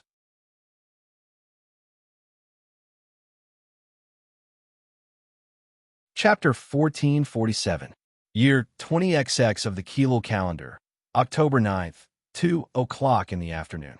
San Diego International Agricultural Group Headquarters, United States of America, and conference room. More than 10 men and women in different outfits were sitting around a conference table, having a quiet discussion. A gray-haired Caucasian man in a suit and leather shoes sat on the main seat of the long and narrow conference table. He was the company's president, Count William. No one knew Count William's full name. They didn't even know if his real name had the word William. No one knew how old he was, where he came from, or where he got his title from. The name Count William had become a symbol, just like Prince Hugh. Actually, anyone could be Prince Hugh, as long as they were capable enough to be worthy of this title. Therefore, people might see different versions of Count William in different places, such as product packaging or advertisements. Actually, this wasn't a bug. It was just that Count William wasn't a fixed person to begin with. At this moment, the Count was participating in the company's weekly meeting. The main topic of this meeting was about the United States president. Because next year was the election year, the Holy Land Yago Group needed to discuss which candidate they should support this time. Just as the meeting was being carried out in an orderly manner, the electronic door of the conference room suddenly opened. In less than 2 seconds, everyone in the meeting immediately stopped talking and turned their gazes in the direction of the door. They saw an officer in military uniform quickly walk in through the door. He was sweating profusely and had a nervous expression as he said, "Sorry to disturb everyone." He gulped and looked at Count William, who was sitting furthest away from him. "Sir, may I have a word with you?" "No."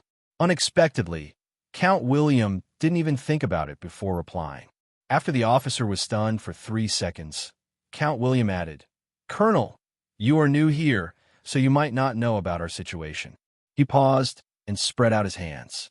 "No matter how you do things in the army, you have to follow our rules here in the Holy Land Yago Group. At this moment, everyone in this room has a higher position than you.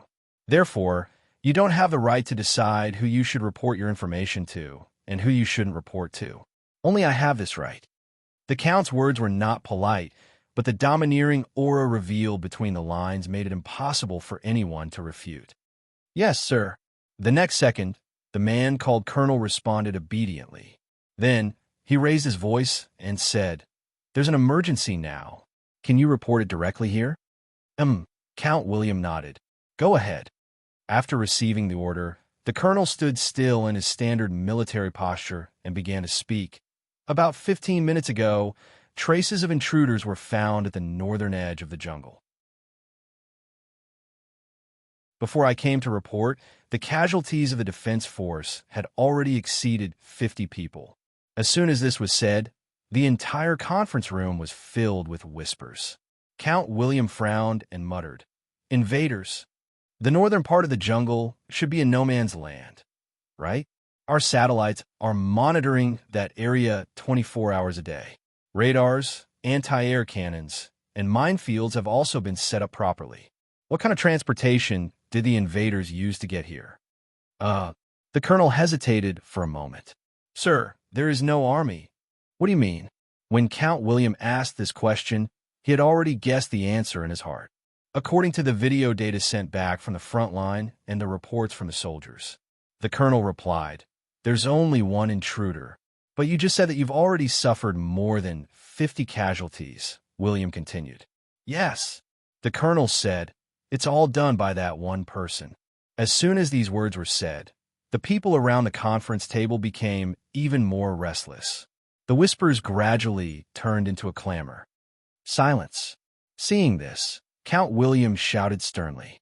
Before his voice died away, the entire conference room was once again filled with silence. "You're making a fuss over nothing." After confirming the situation, Count William's reaction was unexpectedly calm. "Looks like we've encountered a super soldier." As he spoke, he turned his head and glanced at the man sitting on his right. "Captain Dongxian, what do you think?"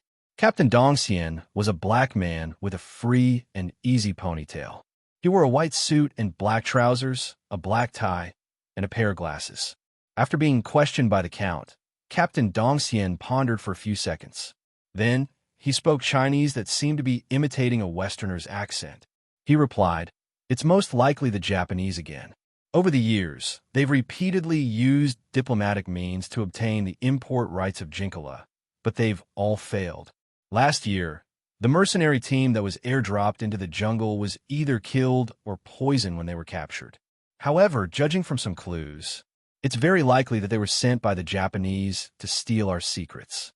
He paused for half a second and continued. "According to my speculation, this so-called super soldier is probably a new method that they've developed." Count William listened and pondered for a moment. Then he said, "No matter who sent this intruder, right now it's a fact that he alone killed 50 of our Special Forces guards." As he spoke, he glanced at the men and women around the conference table. "If we leave him alone, although we can easily kill him when he comes near the headquarters, I'm afraid that we'll lose more soldiers who are lying in ambush in the jungle. If the president and the military use this matter to pressure us after this, we might have to compensate them with a few more bags of Jinkala. That's not good." He said this in front of the colonel, a member of the U.S. military. However, no one seemed to think that there was anything wrong with it. "Wesson." At this time, a person suddenly stood up from the conference table. He spoke in Cantonese and volunteered, "Since this is a matter of security, I, Liang Fifan, the head of the security department, naturally can't sit back and do nothing. Why don't I personally lead the team and dispatch the 4 famous hunters to capture the intruder alive?" Before Count William could respond, a person next to Liang Fifan snorted coldly and spoke in Cantonese. "If the 4 famous hunters are going to take action, then you can just lie on the side. In the end, won't you be the one who takes the credit?" "Lu Xing, what are you talking about? I'm the head of the department, so it's not your turn to interrupt." When Liang Fifan was facing Count William, he was very respectful.